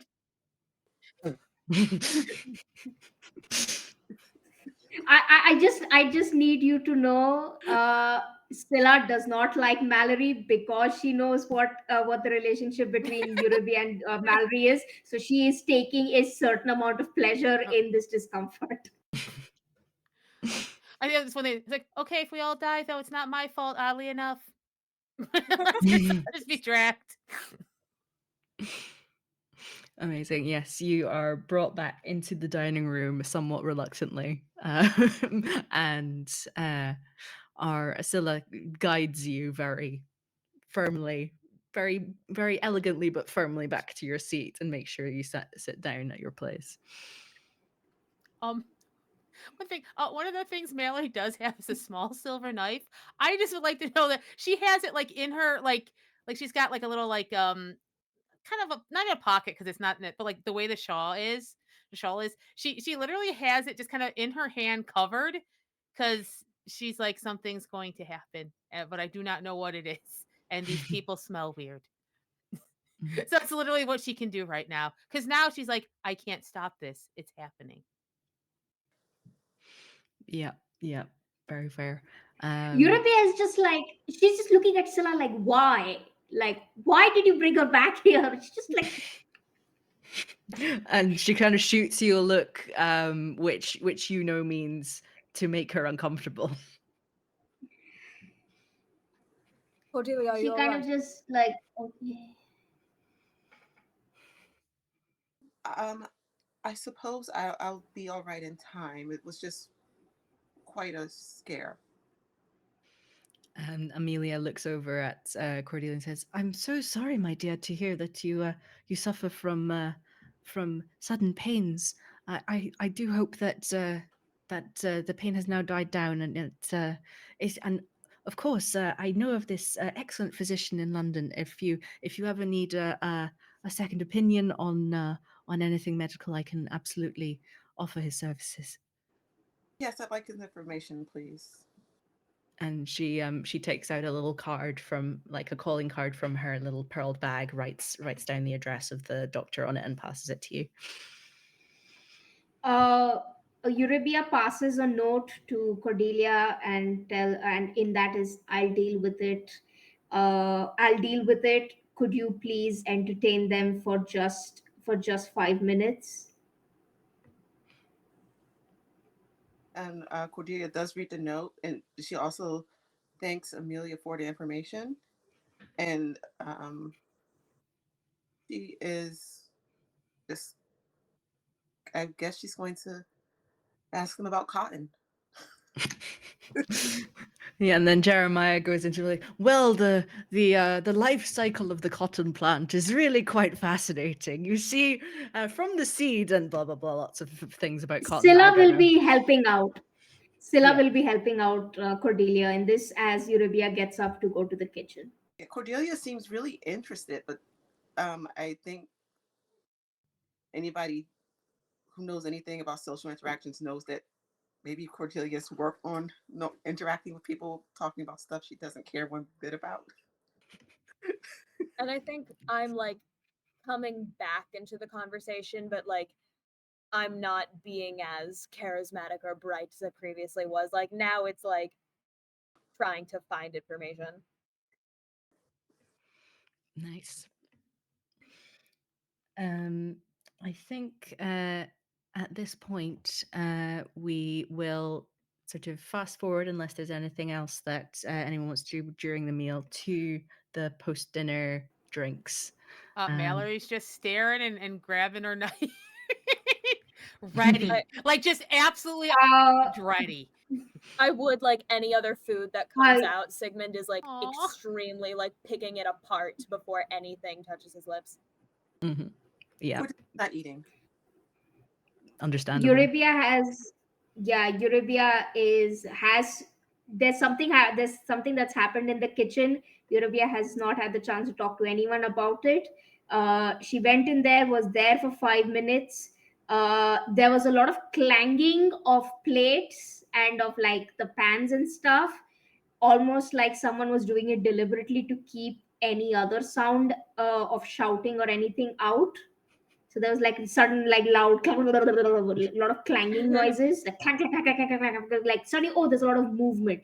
It's all like almost to cover up other like shouting sounds. She comes back and she has this like, she again has the same face that Sigmund has seen before when she's deep in thought, and she's like almost like iron, like her face is just like absolute poker face.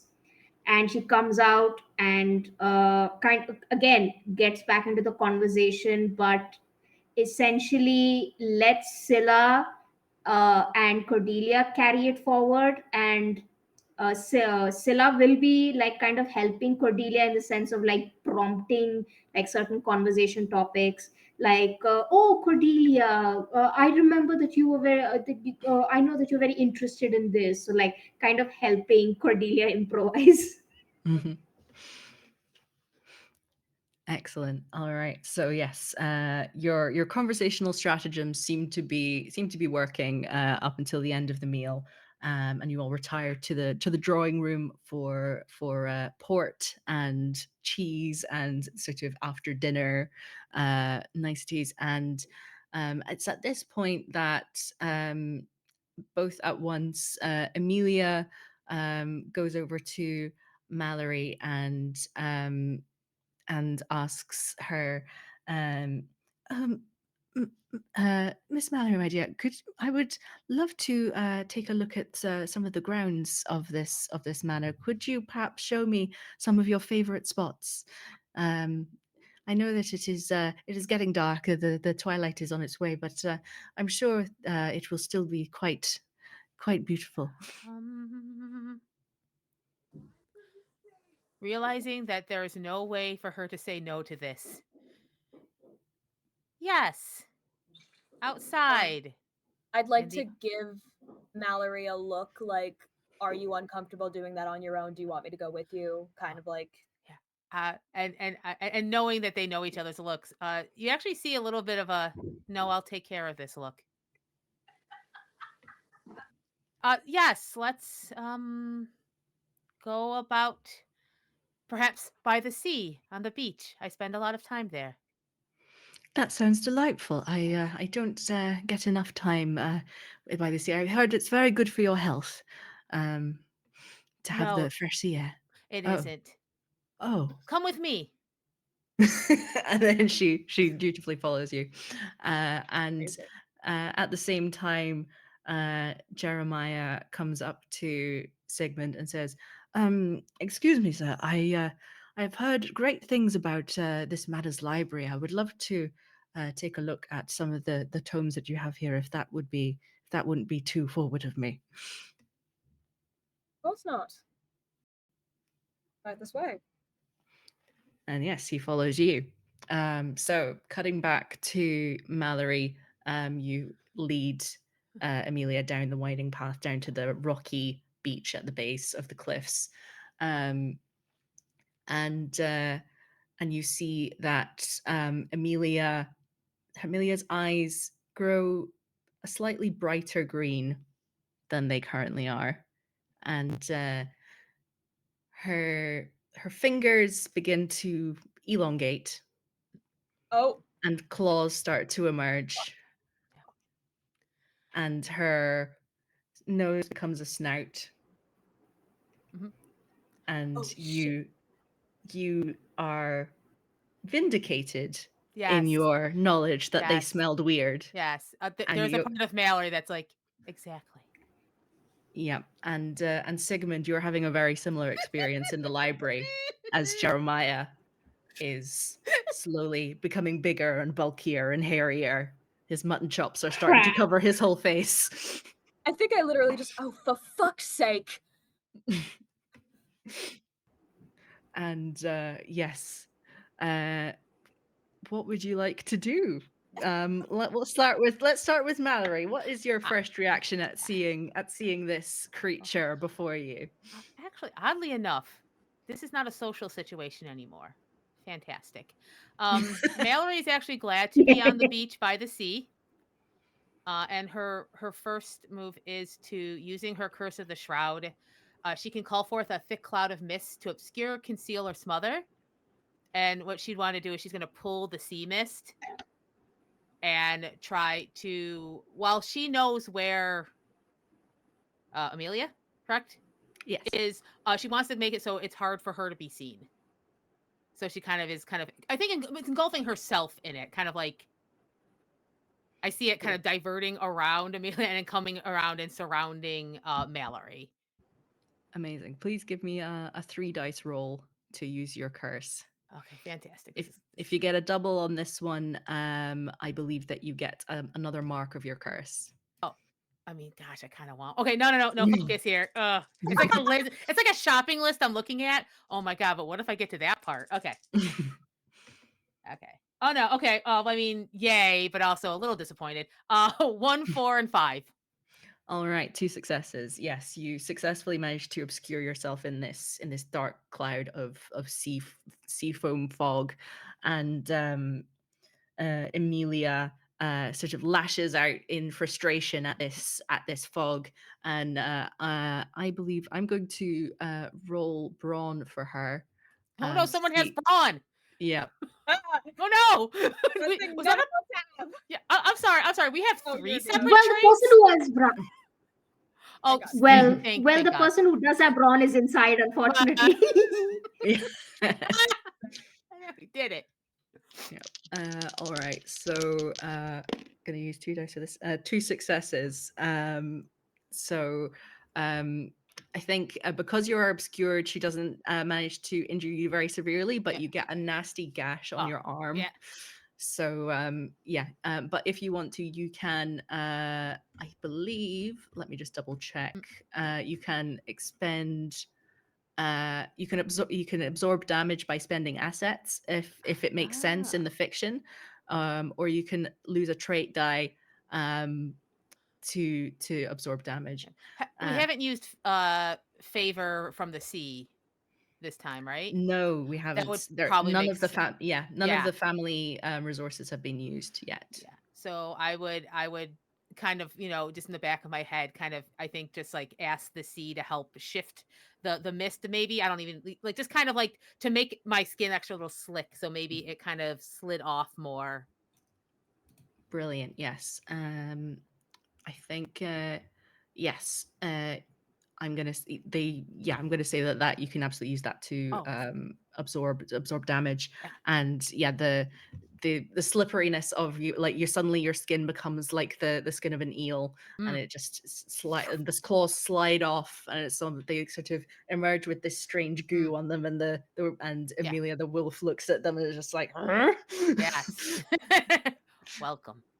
And meanwhile, what is Sigmund doing? You So got it, bro. So we got like full on werewolf here. Yeah, yeah. Okay. Full on humanoid wolf person. How much taller is he than me now? He's probably about 7.5 foot. Oh boy. Okay. Sigmund knows he's a twink. I'm gonna just chuck my wine glass at him and aim for the face. Cool. Give me a brawn roll. You can use dice other than brawn dice. Yeah, I kinda gotta, don't I? Yeah. Okay. 6. 6. Amazing. You throw the glass directly into his face, and a shard gets stuck in one of his eyes. And so he kind of claws it out and looks furious at you. His vision is impaired. Does his depth of perception is now not so good. But he's going to attempt to attempt to make a swipe at you. What are you wanting to do? Or I think I might have to make a brawn roll to see how well he does. Apologies. Okay. Um, Is there on a table somewhere like a letter opener or like a very sharp ballpoint pen? I believe so, and I think also the library is a family asset, so you Okay. can also use that if that is needed. One success. So he sort of takes a swipe at one of your legs, and it sort of causes you to start limping a bit. It doesn't. It's not a severe wound, but it is enough to kind of make it harder for you to run away. Yeah, I'll just like grab a letter opener. Come on now, we can talk about this. What do you want? I want everything that is yours. Yeah, not gonna happen. I'm gonna try to get past him, but I know it's not gonna happen.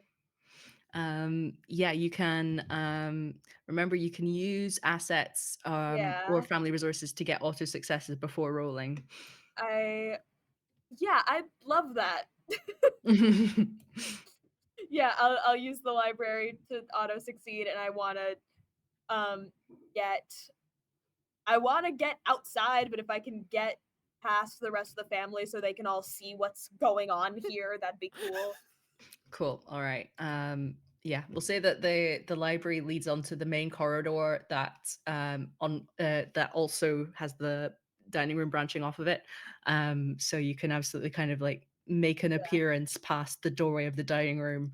You manage to dart uh to the side of Jeremiah, um, and get past him into the corridor. He makes a sort of attempt at another swipe, but you're too quick, and you're there standing in the you're running past. Are you just running past the doorway of the dining room? Are you yelling anything as you're going past, or yeah, what's the plan? I don't think I'm yelling anything in particular. I think people would hear like haggard breathing and just sounds of general distress. If like if I see anyone, like I'm in fight or flight mode, so I'm just trying to get away. But if people happen to see, that's cool. And if he tries to like swipe at me again, I am gonna try to like get him with the letter opener, just to like get him off of me. Mm-hmm. Yeah, I think he is going to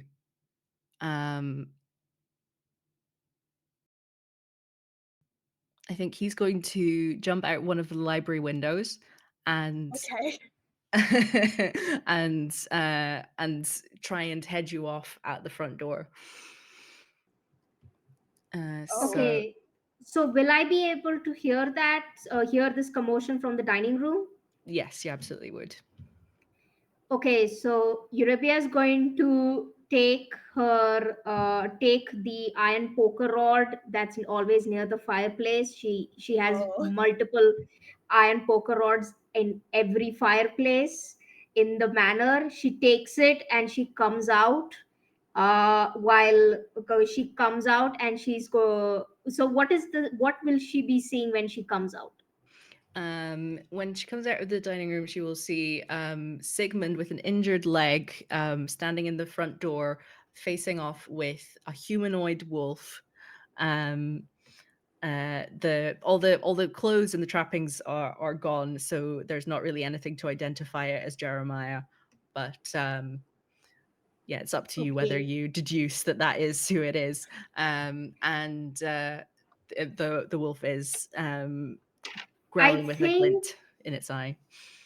I think that considering she must have heard Jeremiah go with Sigmund to the library, asked to go with to the and you know now Mhm. there's an injured Sigmund and there seems to be no human looking Jeremiah, so she's going to make two and two, and she's going to use her gift of iron and going to use the iron poker rod and turn it into like body shackles so that she can Oh, to go around the werewolf.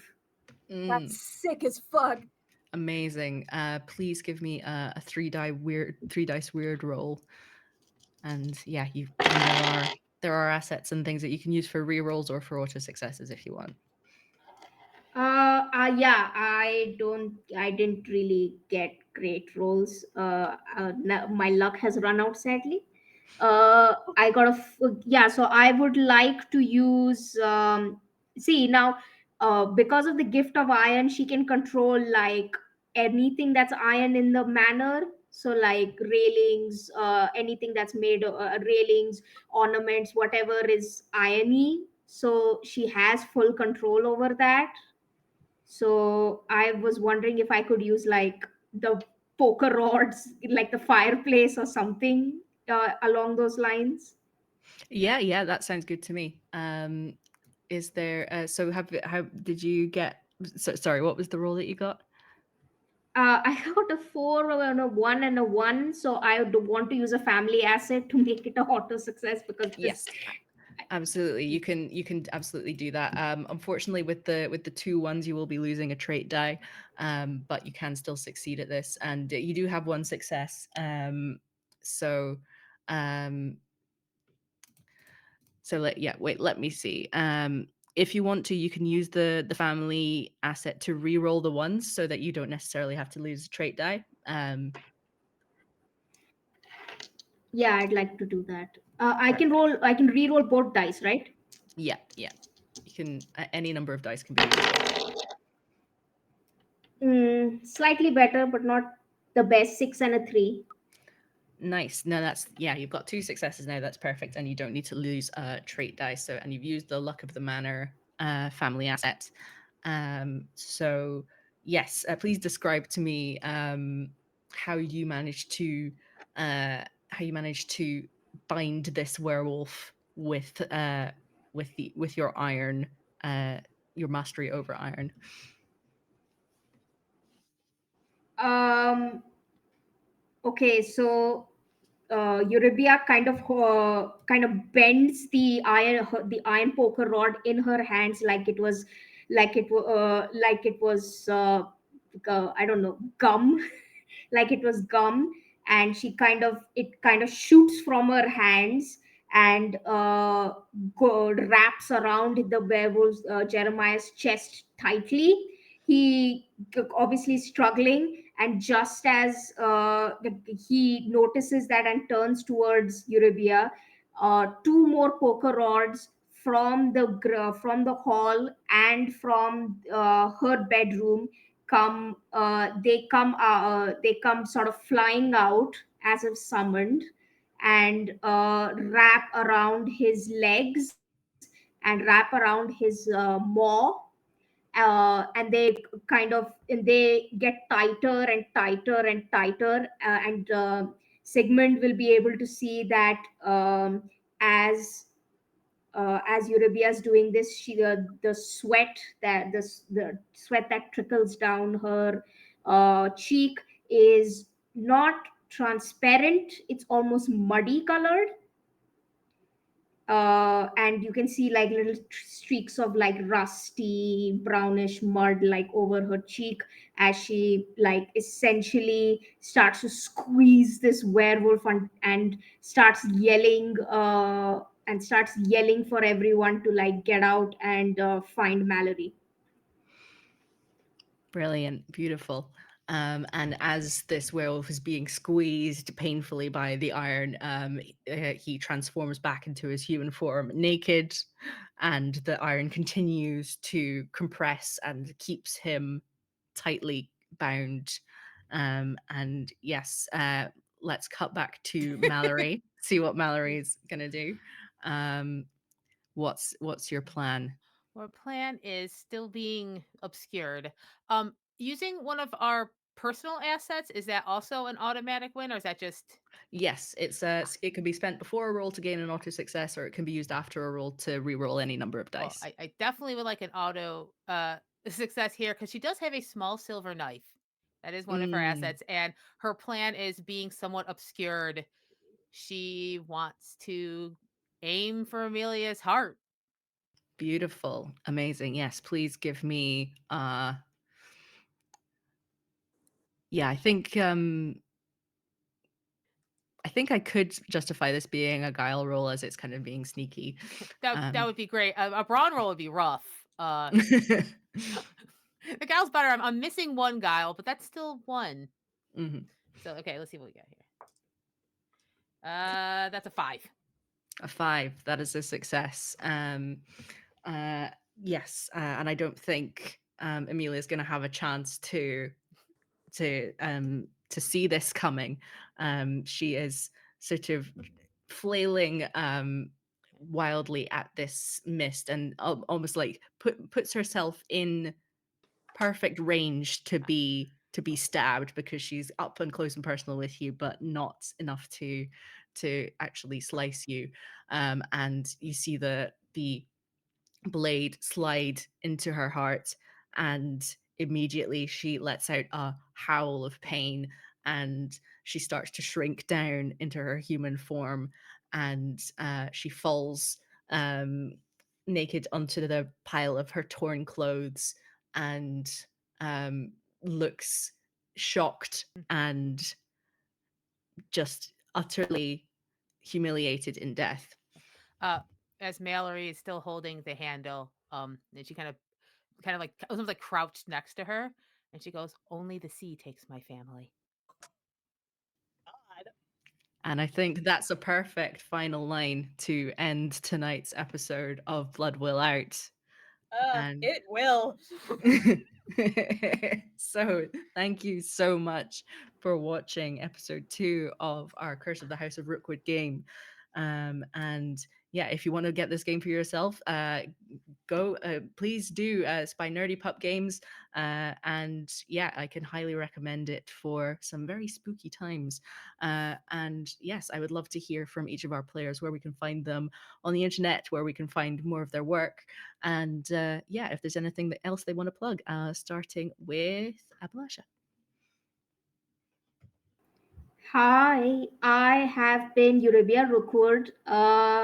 Also in real life, Abhilasha slash Percival. You can find me on Twitter and on Blue Sky. Twitter at Doctor underscore Yborn. That's WHY.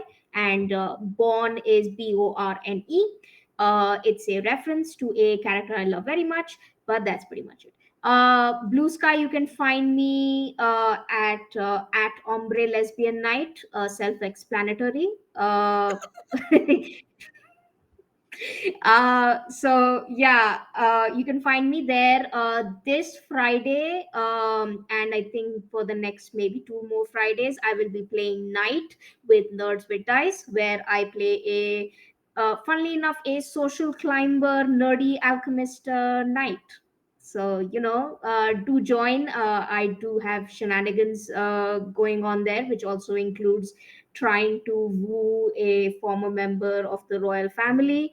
Let's see how that goes next episode. So yeah, this was really fun. Yay! Yeah, thank you so much. And Janie, where can we find you?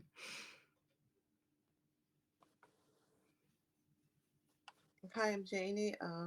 I don't. I'm not certain because the schedules have been changing so much, but I don't think I have anything else this week. I'm not 100% certain, but I'll for I'll try to remember to update my Twitter at JaniePot7575. Perfect. All right. And Megan, how about you? Uh, hey, I'm Megan. You can find me online at murphypop.carrd.co. That has all whatever the latest socials are. And today's Monday, March the 11th. Tomorrow, Tuesday, the newest episode of $2 Creature Feature, a Monster of the Week podcast I'm a part of, drops. And we find out what happened when my shapeshifting alien got dragged under into a swamp. It got worse. Brilliant. Thank you. And Julia. Hello, everyone. My name is Julia Labouche. You can follow me on Instagram at queenjulia_11, and you should be able to find the links to my threads in Blue Sky there as well. I literally, while we were on break, found out that this Friday at 8 p.m. Eastern, I will be in a Kids on Bikes one shot with the wonderful people at Streaming Rainbow, which is a great channel. I've worked with them before, and I love them ever so. So hope you'll all join us there. That's this Friday. Beautiful. Thank you. And yes, I have been your chronicler for today, Maddie Searle. You can find me on pretty much all social media at Maddie is Abstract, and there's a link in my bio to all the various things that I do. I will be running another game on the 14th this week. For Horde of Tales Women in Gaming Month, I'm going to be running a game of Corpborg, and yes, so that's a Morkborg inspired game of demonic corporations. So if you want to have some cathartic anti-capitalism in your life while celebrating amazing women and femme gaming creators, then that is something that you can do on the 14th. So yeah, and thank you so much for watching. And the shows that are running this week on Girls Run These Worlds, let me just have a look for you. We have got casting calls that are open at the moment. Into the Black with Anya using the Serenity system. And we've also got Salvage Union with Michelle, which is sponsored by Leyline Press. So Into the Black is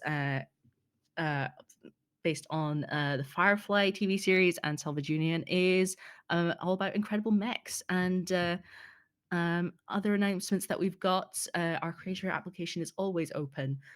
So if you want to tell a story with Girls Run These Worlds, you can. Please have a look at our application on social media, and please also subscribe, follow the channel.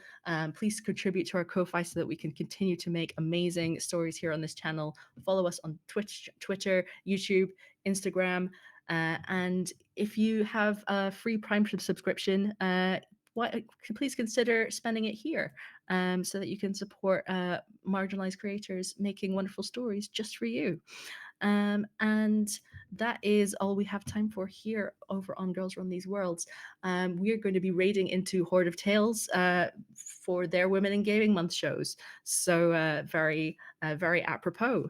So yeah, thank you so much again for watching, and look forward to seeing you same time next week for more Curse of the House of Rookwood. Thank you so much. Goodbye.